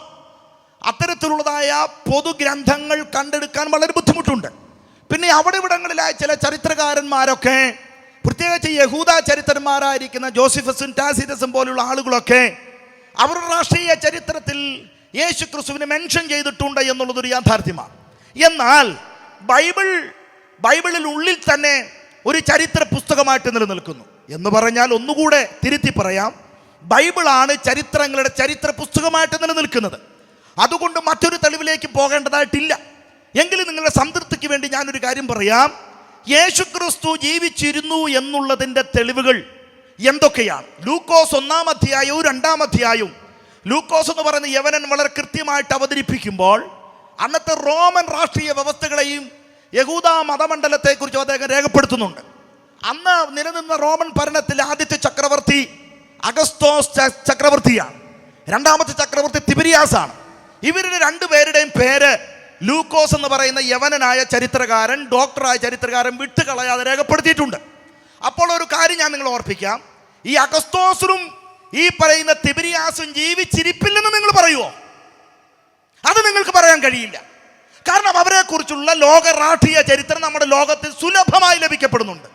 റോമൻ സാമ്രാജ്യം നിലനിന്നൊരു രാജ്യമാണ്, അതിനെ നിരാകരിക്കാൻ കഴിയില്ലല്ലോ. അങ്ങനെയാണെങ്കിൽ ഞാനൊരു കാര്യം പറയാം. റോമൻ സാമ്രാജ്യം നിലനിന്നതാണെങ്കിൽ അതിൻ്റെ ആദ്യത്തെ ചക്രവർത്തി ജൂലിയസ് സീസറിന്റെ അനന്തരവനായിരിക്കുന്ന അഗസ്തോ സീസർ ആണെങ്കിൽ, രണ്ടാമത്തെ ചക്രവർത്തി തിബിരിയാസ് ആണെങ്കിൽ, അന്നത്തെ സിറിയയുടെ ഗവൺമെന്റ് കുറിന്യോസ് ആണെങ്കിൽ, മതങ്ങളുടെ മാതാവായിരിക്കുന്ന യഹൂദ മതത്തിന്റെ അന്നത്തെ ആത്മീയ ആചാര്യന്മാർ ഹന്നാവും ഹയ്യഫാവുമാണെങ്കിൽ, ഗലീലയുടെ ഗവർണർ ഹെരോദാവാണെങ്കിൽ യഹൂദിയുടെ ഗവർണർ പീലാത്തോസ് ആണെന്നൊക്കെ ലൂക്കോസ് രേഖപ്പെടുത്തുന്നുവെങ്കിൽ അവരൊക്കെ ജീവിച്ചിരുന്ന ആളുകളാണ്. അവരെ കുറിച്ച് കൃത്യമായ ചരിത്രമുണ്ട്. ഈ ജീവിച്ചിരുന്ന രാഷ്ട്രീയ ചരിത്രമുള്ള രാഷ്ട്രീയ പ്രമുഖരുടെ ചരിത്രത്തിന് ഇടയിലേക്ക് ജീവിച്ചിരിക്കാത്ത ഒരാളിന്റെ പേര് കുത്തിത്തിരുകാൻ പൊട്ടന്മാരൊന്നും അല്ലായിരുന്നു അന്ന് ജീവിച്ചിരുന്നായിരിക്കുന്ന ചരിത്രകാരന്മാർ. യഥാർത്ഥമായിരിക്കുന്ന സത്യങ്ങൾക്കിടയിലേക്ക് ഒരു മിത്ത് കുത്തി തിരുകുന്ന നിലകളിലുള്ള വക്രബുദ്ധിയുള്ള ആളുകളൊന്നുമല്ല അന്ന് ജീവിച്ചിരുന്നതായ ഈ പറയുന്ന ചരിത്രകാരന്മാരെങ്കിൽ ഞങ്ങൾ അഭിമാന പുരസരം പറയുന്നു, യേശു ഒരു മിത്തല്ല, യേശു ഒരു ട്രൂത്ത് തന്നെയാണ്.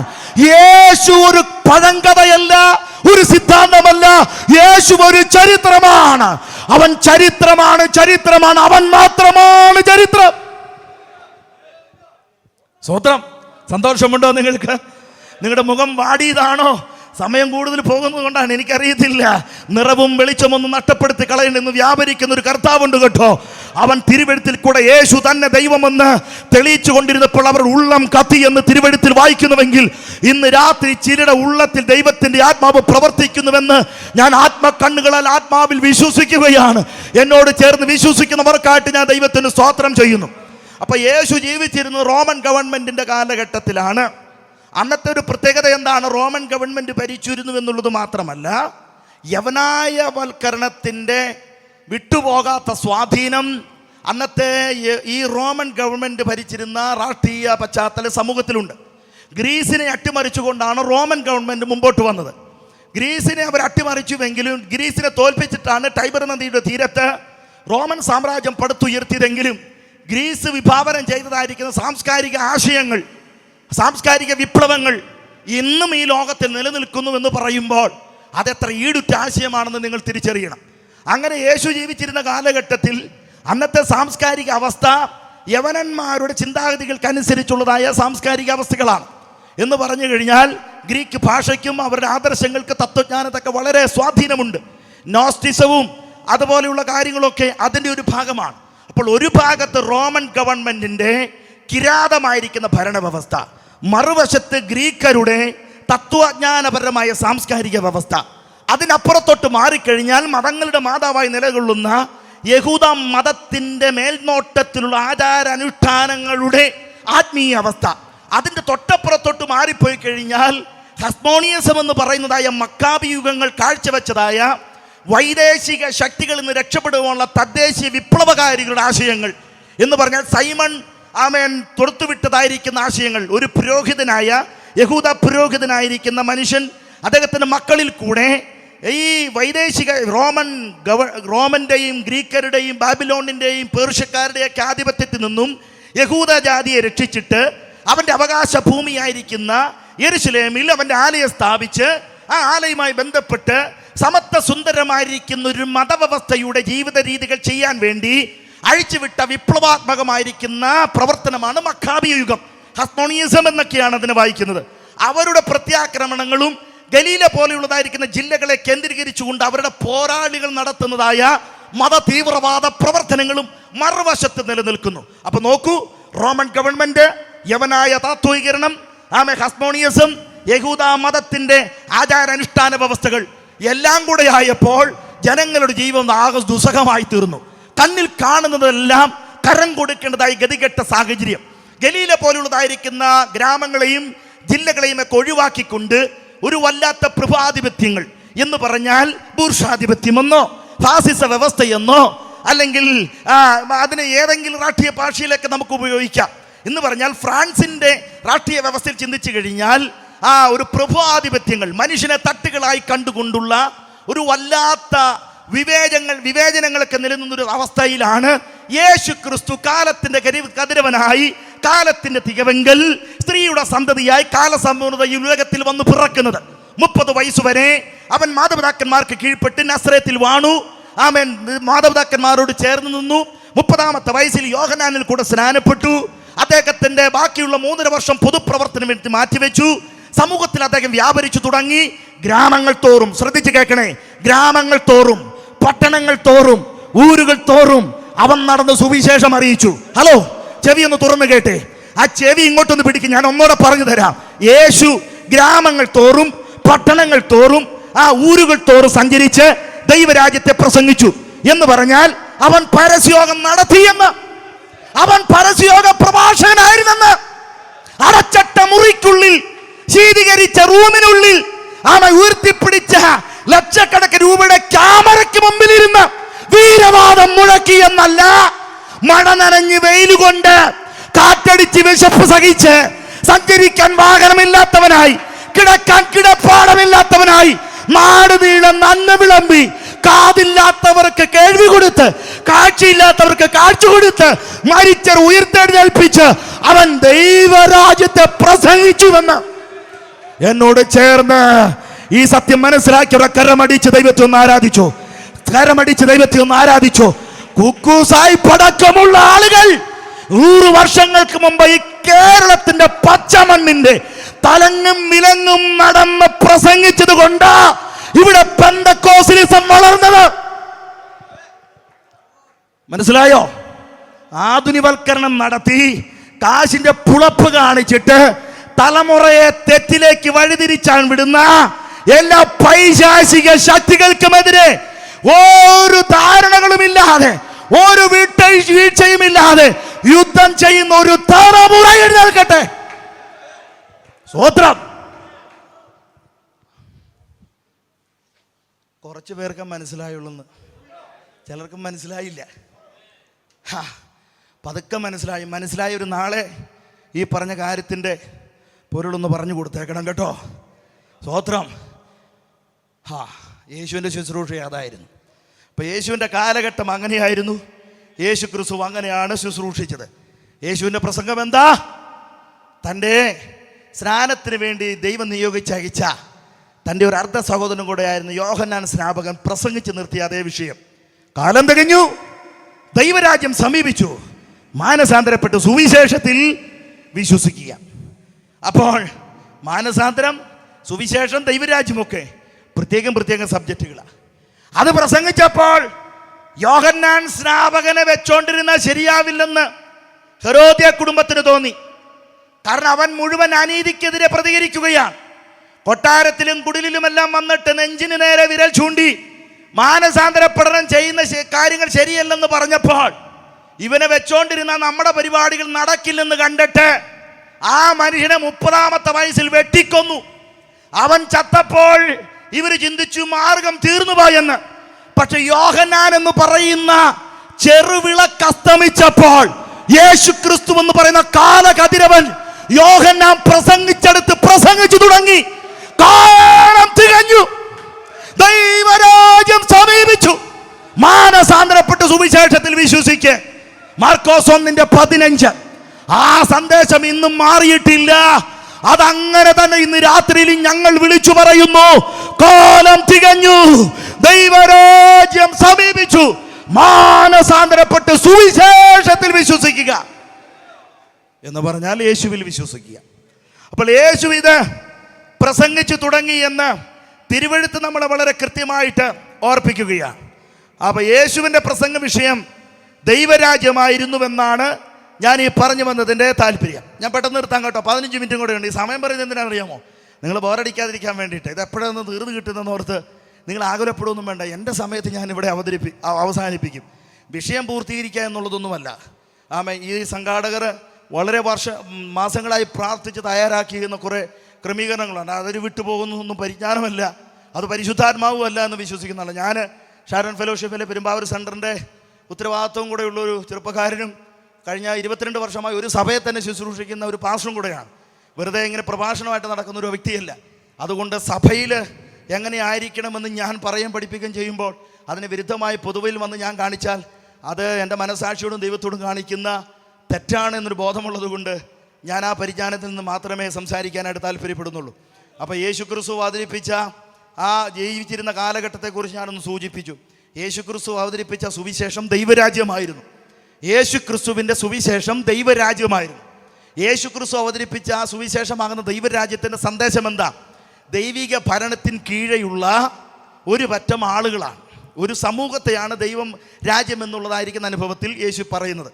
മത്തായി 11:28 അധ്വാനിക്കുകയും ഭാരമുക്കളായുള്ളവരെ നിങ്ങളെല്ലാവരും എൻ്റെ അടുക്കൽ വരുവീൻ, ഞാൻ നിങ്ങളെ ആശ്വസിപ്പിക്കാം.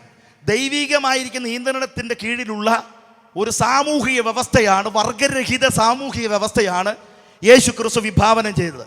ആ ആശയത്തിൽ നിന്നുമാണ് സോഷ്യലിസമൊക്കെ ഉടലെടുത്തതെന്നുള്ള ചരിത്രം അറിയാവുന്നവർക്കൊക്കെ അറിയാമെന്നേ. അതുകൊണ്ടാണ് വിവരമുള്ളവർ പറഞ്ഞു യേശു ക്രിസ്തുവാണ് ആദ്യത്തെ സോഷ്യലിസ്റ്റ് നേതാവ് എന്നൊക്കെ പറഞ്ഞു. അതെന്തുമായിക്കൊള്ളട്ടെ, ഞാൻ അതിലേക്കൊന്നും പോകുന്നില്ല. നിങ്ങൾ പറഞ്ഞ കാര്യമൊക്കെ സത്യം തന്നെയാണ്. മാനവികതയും മനുഷ്യത്വവും വർഗരഹിത സമൂഹവും സമത്വവും ഒക്കെ ഈ ലോകത്തിന് മുമ്പിൽ അവതരിപ്പിച്ച ആദ്യത്തെ ആചാര്യൻ യേശു ക്രിസ്തു തന്നെയാണ്. അതിന് സംശയമൊന്നുമില്ല, അത് അങ്ങനെ തന്നെയാ. മനുഷ്യത്വം എന്താണെന്ന് മനുഷ്യത്വമില്ലാത്ത ലോകത്തിൽ കാണിച്ചു കൊടുത്തത് യേശു തന്നെയാ. യേശുവല്ലാതെ മറ്റൊരു വിമോചകൻ ഇല്ലെന്ന് പറയാൻ ഞങ്ങൾ അഭിമാനം കൊള്ളുന്നു. അതുകൊണ്ട് തന്നെ അപ്പോൾ യേശു അതിനു വേണ്ടി മുമ്പോട്ട് വെച്ച ആശയത്തിന് പറയുന്ന പേര് നസ്രേത്ത് മാനിഫെസ്റ്റോ എന്ന് പറഞ്ഞാൽ ലൂക്കോസ് 4:18-20. ബദ്ധന്മാരുടെ സ്വാതന്ത്ര്യം, കുരുടരുടെ കാഴ്ച, ദരിദ്രന്മാരോടുള്ള ആ പീഡിതരുടെ സ്വാതന്ത്ര്യം എന്ന് പറയുമ്പോൾ ആ ആശയത്തിന് 1800 കാലഘട്ടം വന്നപ്പോൾ ഫ്രഞ്ചിലേക്ക് വന്നപ്പോൾ അതിന് വേറൊരു ആശയം വന്നു: സ്വാതന്ത്ര്യം, സമത്വം, സാഹോദര്യം. ദൈവത്തിന് സ്തോത്രം. അപ്പൊ ആ കാലഘട്ടങ്ങൾക്കനുസരിച്ച് യേശു വിഭാവനം ചെയ്ത ആശയങ്ങൾക്ക് മാറ്റം വന്നത് കണ്ടോ? അത് സത്യമാ. ഇതൊക്കെ മുൻനിർത്തിക്കൊണ്ട് ഞങ്ങൾ അതുകൊണ്ടായി പറയുന്നത് യേശുവാണ് മനുഷ്യ വിമോചകന്റെ ആദ്യത്തെ ആചാര്യൻ. മറ്റൊരു കാര്യം, ഈ ബൈബിളാണ് മനുഷ്യ വിമോചനത്തിന്റെ പ്രകടന പത്രിക. സ്തോത്രം. അത്രയും പറഞ്ഞ് ഞാൻ ആ ഭാഗം വിടുന്നു. അപ്പൊ യേശു ദൈവരാജ്യത്തെക്കുറിച്ച് പ്രസംഗിച്ചപ്പോൾ എന്തൊക്കെയാ പ്രസംഗിച്ചത്? ഒന്ന് പറഞ്ഞു, 11:28 മത്തായി, ഞാൻ നിങ്ങളെ ആശ്വസിപ്പിക്കാം. യോഹന്നാൻ 6:37, ഞാൻ നിങ്ങളെ തള്ളിക്കളയില്ല. യോഹന്നാൻ 10:28, നിങ്ങൾ എൻ്റെ പക്കൽ സുരക്ഷിതരായിരിക്കും. യോഹന്നാൻ 7:35-38, ഞാൻ നിങ്ങൾക്ക് പരിശുദ്ധാത്മാവിനെ തരും. ആ മാർക്കോസ് 10:14, ഞാൻ നിങ്ങളെ എൻ്റെ രാജ്യത്തിലാക്കും, ഞാൻ ഇരിക്കുന്നിടത്ത് നിങ്ങളെ ഞാൻ ചേർക്കും. യേശു വിഭാവനം ചെയ്ത ദൈവരാജ്യത്തിൻ്റെ ചില സാരാംശങ്ങളാണ് ഞാനിവിടെ പറഞ്ഞു നിർത്തിയത്. അപ്പോൾ ഈ കാര്യങ്ങളൊക്കെ പറഞ്ഞപ്പോൾ യേശു അതിനുവേണ്ടി അവലംബിച്ച മാർഗമാണ് നസ്രേത്ത് മാനിഫെസ്റ്റോ എന്ന് പറയുന്ന മുദ്രാവാക്യം. ബദ്ധന്മാരുടെ വിടുതൽ, പീഡിതരുടെ സ്വാതന്ത്ര്യം എന്ന് ഞാൻ നിങ്ങളോട് പറഞ്ഞു. രണ്ടാമത്തെ കാര്യം കരിസ്മാറ്റിക് മൂവ്മെന്റ്, അത്ഭുതങ്ങളും അടയാളങ്ങളും എന്നാണ് അതിന് പറയുന്നത്. അപ്പോക്കാലിപ്റ്റിക് വ്യവസ്ഥയിൽ നിലനിന്ന ഒരു പേർഷ്യൻ ചിന്താഗതിയുടെ അടിസ്ഥാനത്തിൽ യേശു ക്രിസ്തു സമൂഹത്തിലേക്ക് ഇറങ്ങി വന്ന് താൻ ദൈവമാണെന്നും താൻ ദൈവരാജ്യത്തിന് ഉടമസ്ഥനാണെന്നും മനുഷ്യനെ കാണിക്കേണ്ടതിനായിട്ടാണ് മരിച്ചവരെ ഉയിർപ്പിക്കുന്നത് അടക്കമുള്ള അത്ഭുതങ്ങൾ ചെയ്തത്. അത്ഭുതങ്ങൾ വീണ്ടും വീണ്ടും ആവർത്തിക്കപ്പെടാൻ, അത് ആവർത്തിക്കാൻ ദൈവത്തിന് കഴിയും. ദൈവത്തിന് അതിന് ബുദ്ധിമുട്ടൊന്നുമില്ല. പക്ഷേ ഒരൊറ്റപ്പെട്ട സംഭവങ്ങളൊക്കെ ആയിട്ട് അതിനെ ബൈബിളിൽ രേഖപ്പെടുത്തിയിരിക്കുമ്പോൾ അതിനർത്ഥം ആ അത്ഭുതങ്ങളൊക്കെ എന്തിനാണെന്നറിയാമോ? യേശു ദൈവമാണെന്നും ദൈവരാജ്യം ഉണ്ട് എന്ന് ലോകത്തിന് മുമ്പിൽ പഠിപ്പിക്കാൻ വേണ്ടിയിട്ടാണ്. ഞാനത് വിശദീകരണത്തിലേക്ക് പോകുന്നില്ല. അപ്പോൾ കരിസ്മാറ്റിക് മൂവ്മെന്റിൽ കൂടെ താൻ പ്രവർത്തനങ്ങൾ നടത്തി. ആമേൻ. അദ്ദേഹം നിരവധി ആശയങ്ങളൊക്കെ മുമ്പോട്ട് വെച്ചു. ഞാൻ അവിടുന്ന് പറയുകയാണ്. പിന്നെ കർത്താവ് അതിൻ്റെ ഭാഗമായിട്ടാണ് കർത്തൃ പ്രാർത്ഥന, നിന്റെ രാജ്യം വരണമേ, നിന്റെ ഇഷ്ടം സ്വർഗത്തിലെ പോലെ ഭൂമിയിലാകണമേ. ശിഷ്യന്മാരെ ആ പ്രാർത്ഥനപ്പെടെ ആ രാജ്യത്തിൻ്റെ താൻ വിഭാവനം ചെയ്ത ആ സമത്വ സുന്ദരമായിരിക്കുന്ന രാജ്യത്തിൻ്റെ ആധികാരികതയാണ് അദ്ദേഹം അവിടെ അവതരിപ്പിക്കുന്നത്. അതിനുവേണ്ടി ശിഷ്യത്വം അവലംബിക്കണം. സകലതും ത്യജിച്ച് എന്നെ നിങ്ങൾ അനുഗമിക്കുന്നവരാകണം, നിങ്ങൾ എൻ്റെ അനുഗാമികളാകണം. എന്നെ അനുഗമിക്കാത്തവരാരും ദൈവരാജ്യത്തിൻ്റെ അവകാശികളായി തീരുകയില്ല. ഇതൊക്കെ യേശു ദൈവരാജ്യവുമായി ബന്ധപ്പെട്ട് അവർക്ക് മുമ്പിൽ അവതരിപ്പിക്കുന്ന ആശയമാണ്. എന്ന് പറഞ്ഞാൽ അനുഗമിക്കാൻ കൊള്ളാതെ യേശു അല്ലാതെ വേറെ ആരുമില്ല എന്നാണ് ഇതിൻ്റെ അർത്ഥം എന്ന് പറയുന്നത്. വേറെ ആരുമല്ല എന്ന് ഞാൻ പറയുമ്പോൾ എൻ്റെ വാക്കുകൾ, ആശയങ്ങളൊക്കെ ഇവിടുന്ന് പിന്നെയും വ്യതിചലിച്ചു പോകും. അതിലേക്ക് ഞാൻ പോകുന്നില്ല. ഇപ്പോഴത്തെ ഈ ആഴ്ചയിൽ നടക്കുന്ന ചില ചെട്ടവട്ടങ്ങളൊക്കെ നമ്മൾ നോക്കുമ്പോൾ അറിയാം. അതിനനുസരിച്ചാണ് ഞാനിത് പറയുന്നത്. യേശുവിനെ അല്ലാതെ അനുഗമിക്കാൻ വേറെ ആരുമില്ലെന്ന് ഞാൻ ഈ പറഞ്ഞതിൻ്റെ താല്പര്യം. അടുത്ത ഭാഗം എന്ന് പറയുന്നത് അതിനുവേണ്ടി, ഈ ദൈവരാജ്യത്തിൻ്റെ പ്രവേശനത്തിന് വേണ്ടി യേശു പറയുന്ന ദൈവരാജ്യത്തിൻ്റെ ആദ്യത്തെ പ്രിൻസിപ്പിൾ അല്ലെങ്കിൽ ആദ്യത്തെ തത്വം എന്ന് പറയുന്നത് യോഹന്നാൻ 3:5, ആമേൻ ആമേൻ ഞാൻ നിന്നോട് പറയുന്നു, വെള്ളത്താലും ആത്മാവിനാലും ജനിച്ചില്ല എങ്കിൽ നീ ദൈവരാജ്യത്തിൽ പ്രവേശിക്കുകയില്ല എന്ന് പറഞ്ഞാൽ മത്തായിയുടെയും മറിയയുടെയും മകനോ മകളോ ആയിട്ട് ജനിച്ചത് കൊണ്ടൊന്നും ആരും ദൈവരാജ്യത്തിൽ പ്രവേശിക്കില്ല. ദൈവരാജ്യത്തിൽ പ്രവേശിക്കാൻ മത്തായിക്കും മമ്മദനും മാധവനും ദൈവം അനുവാദം കൊടുത്തിട്ടുണ്ട്. അതിനുള്ളൊരു അവസരം പാരമ്പര്യത്തിൽ പിറക്കുകയല്ല, യേശുവിന്റെ വചനത്താൽ വീണ്ടും ജനനം പ്രാപിക്കണം. ആരായാലും വീണ്ടും ജനനം പ്രാപിക്കണം, ഇല്ലെങ്കിൽ ദൈവരാജ്യം കടക്കുകയില്ലെന്നല്ല കാണുക പോലുമില്ല. അപ്പോൾ വീണ്ടും ജനനം എന്ന് പറയുമ്പോൾ പാരമ്പര്യത്തിൽ പിറക്കുകയല്ല, മനുഷ്യനാൽ ജഡമായി പിറക്കുന്നതിനല്ല, കൂടെയല്ല ദൈവത്തിന്റെ വചനത്താലും ആത്മാവിനാലും പിറക്കപ്പെടണം. ഇത് യേശു അവതരിപ്പിക്കുന്ന ദൈവരാജ്യത്തിൻ്റെ ആശയങ്ങളും കാര്യങ്ങളുമാണ് ഞാൻ അവിടുന്ന് ഇവിടെ പറയുന്നു. പക്ഷേ ഒരു 30 വർഷം കഴിഞ്ഞപ്പോൾ യേശു അവതരിപ്പിച്ച ആശയങ്ങൾക്ക് ഒരു വ്യതിയാനം വന്നു. അത് വന്നതിൻ്റെ താല്പര്യം പൗലോസ് എന്ന് പറയുന്ന അകാല പ്രജ പോലെ പിറന്നു വീണ ആ അപ്പോസ്തലനായിരിക്കുന്ന മനുഷ്യൻ, അദ്ദേഹത്തിന് ദൈവം കൊടുത്ത വെളിപ്പാടാണ്. അദ്ദേഹത്തിൻ്റെ സുവിശേഷം എന്ന് പറയുന്നത് യേശു പറഞ്ഞ സുവിശേഷമല്ല. യേശുവിൻ്റെ സുവിശേഷം ദൈവരാജ്യമാണെങ്കിൽ പൗലോസിന്റെ സുവിശേഷം ക്രൂശിക്കപ്പെട്ട ക്രിസ്തുവാണ്. ഞങ്ങളോ ക്രൂശിക്കപ്പെട്ട ക്രിസ്തുവിനെ പ്രസംഗിക്കുന്നു. കരമുയർത്തി സ്തോത്രം പറഞ്ഞേ ഹല്ലേലൂയ. ഞങ്ങൾക്ക് പ്രസംഗിക്കാനുള്ളത് ക്രൂശിക്കപ്പെട്ട ക്രിസ്തുവാ. കാരണം ക്രിസ്തുവാണ് സമസ്ത പ്രശ്നങ്ങൾക്കും പരിഹാരകൻ. ക്രിസ്തുവാണ് ദൈവത്തിങ്കിലേക്കുള്ള ഏക വഴി. ക്രിസ്തുവിൽ കൂടെ അല്ലാതെ മരണത്തിനപ്പുറം മറ്റൊരു ജീവിതമില്ല. ഈ ലോക ചരിത്രത്തിന്റെ ഗതിയെ മാറ്റിമറിച്ചത് യേശുവിന്റെ ജനനമല്ല, യേശുവിന്റെ മരണവും വിശേഷിച്ച് യേശുവിന്റെ ഉയിർപ്പുമാണ്. ഇന്ന് രാത്രി ഞങ്ങൾ അതുകൊണ്ട് 2 കാര്യം പറഞ്ഞു നിർത്തുകയാണ്. യേശു മരിച്ചത് മനുഷ്യന്റെ സകല പ്രശ്നങ്ങൾക്ക് പ്രായശ്ചിത്തമായി പരിഹാരം വരുത്തിയാണെങ്കിൽ, യേശു ഉയർത്തത് സകലത്തിനുമേൽ വിജയം ആഘോഷിക്കാൻ വേണ്ടി. എന്ന് പറഞ്ഞാൽ മനുഷ്യന്റെ ഒടുക്കത്തെ ശത്രുവായ മരണത്തെ പോലും പിടിച്ചു കെട്ടിക്കൊണ്ട്, ഹേ മരണമേ നിന്റെ ജയം എവിടെയെന്ന് ചോദിച്ച് മരണത്തെ തോൽപ്പിച്ച് ചരിത്രത്തിലേക്ക് ഉയർത്തെഴുന്നേറ്റതോടെ സകലത്തിലും നിവൃത്തീകരണം സംഭവിച്ചുവെന്ന് വിശുദ്ധ ബൈബിൾ പഠിപ്പിക്കുന്നുവെങ്കിൽ അത് വിശ്വസിക്കുന്നവർ കരമുയർത്തി ദൈവത്തിന് സ്തോത്രം പറ എന്ന് പറഞ്ഞാൽ യേശുവിന്റെ ക്രൂശ് മരണത്തിൽ കൂടെ ഉയർപ്പിൽ കൂടെ നിന്റെ സകല പ്രശ്നങ്ങൾക്കും പരിഹാരം വന്നിരിക്കുകയാണ്. ഇന്ന് രാത്രി അത് ഹൃദയം കൊണ്ട് വിശ്വസിച്ച് വായ കൊണ്ട് ഏറ്റു പറഞ്ഞ് ആ യേശുവിനെ സ്വീകരിക്കുമ്പോൾ നിന്നെ പിടിച്ചു കെട്ടിയിരിക്കുന്ന പാപത്തിന്റെ പാരമ്പര്യത്തിന് കെട്ടുതകരും, ശാപത്തിന്റെ കെട്ടുകൾ തരും, ലോകത്തിന്റെ കെട്ടുകൾ തരും. പാപത്തിന്റെ കഠോരമായ എല്ലാ ബന്ധനങ്ങളും അഴിഞ്ഞ് സ്നേഹസ്വരൂപനായ ക്രിസ്തുവിന്റെ രാജ്യത്തിലായി തീരും. ഏതാ രാജ്യം? യേശു പറഞ്ഞു എൻ്റെ രാജ്യം ഐഹികമല്ല. പിന്നെ ഏതാ? ദൈവരാജ്യം നിങ്ങളുടെ ഇടയിൽ തന്നെയുണ്ടല്ലോ. ഞാൻ ഉള്ള സ്ഥലമാണ് ദൈവരാജ്യമെന്നാണ് യേശു പറഞ്ഞത്.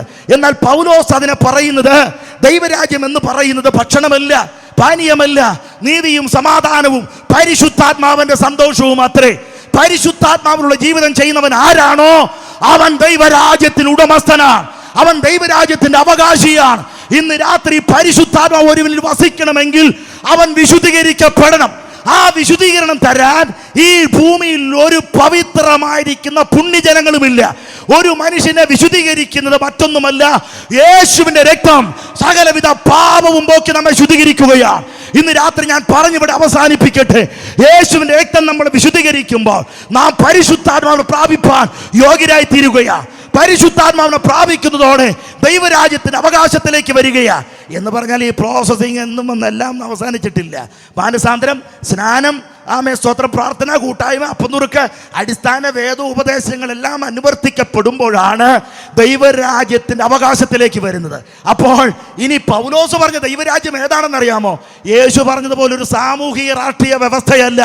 പൗലോസ് അവതരിപ്പിക്കുന്ന ദൈവരാജ്യം യേശുവിന്റെ രക്തത്താൽ വിലക്ക് വാങ്ങപ്പെട്ട തിരുസഭയാണ്, യേശുവിന്റെ സഭയാണ്. സഭയാണ് ദൈവത്തിന്റെ രാജ്യം. ഈ ഭൂമിയിൽ ദൈവത്തിന്റെ രാജ്യമുണ്ടോ? ഉണ്ട്. അതേതാ? വിളിച്ച് വേർതിരിക്കപ്പെട്ടവരുടെ കൂട്ടം. ആ കൂട്ടമാണ് ഇന്ന് രാത്രിയിൽ വന്നിട്ടുള്ളത്. രക്ഷിക്കപ്പെട്ടവൻ ദിനംപ്രതി സഭയോട് ചേർത്ത് വന്ന് തിരുവെടുത്ത് പറയുമല്ലോ. അർത്ഥം എന്താ? രക്ഷിക്കപ്പെട്ടവർ ദൈവരാജ്യത്തിന് അംഗമായി തീർന്നെന്ന്. ഇന്ന് രാത്രി ഞാൻ പറഞ്ഞു നിർത്തട്ടെ. നിനക്ക് സ്വർഗത്തിൽ പോകണോ? ദൈവത്തിനൊപ്പം ജീവിക്കണോ? ദൈവരാജ്യത്തിന്റെ അവകാശത്തിലേക്ക് വരണമോ? ക്രിസ്തുവിൽ ജനിക്കുക, ക്രിസ്തുവിനെ സ്വീകരിക്കുക, സാത്താനെ തള്ളുക, യേശുവിനെ സ്വീകരിക്കുക. ഈ യോഗത്തിൽ വിളിച്ചതുകൊണ്ട് നന്ദി. God bless you.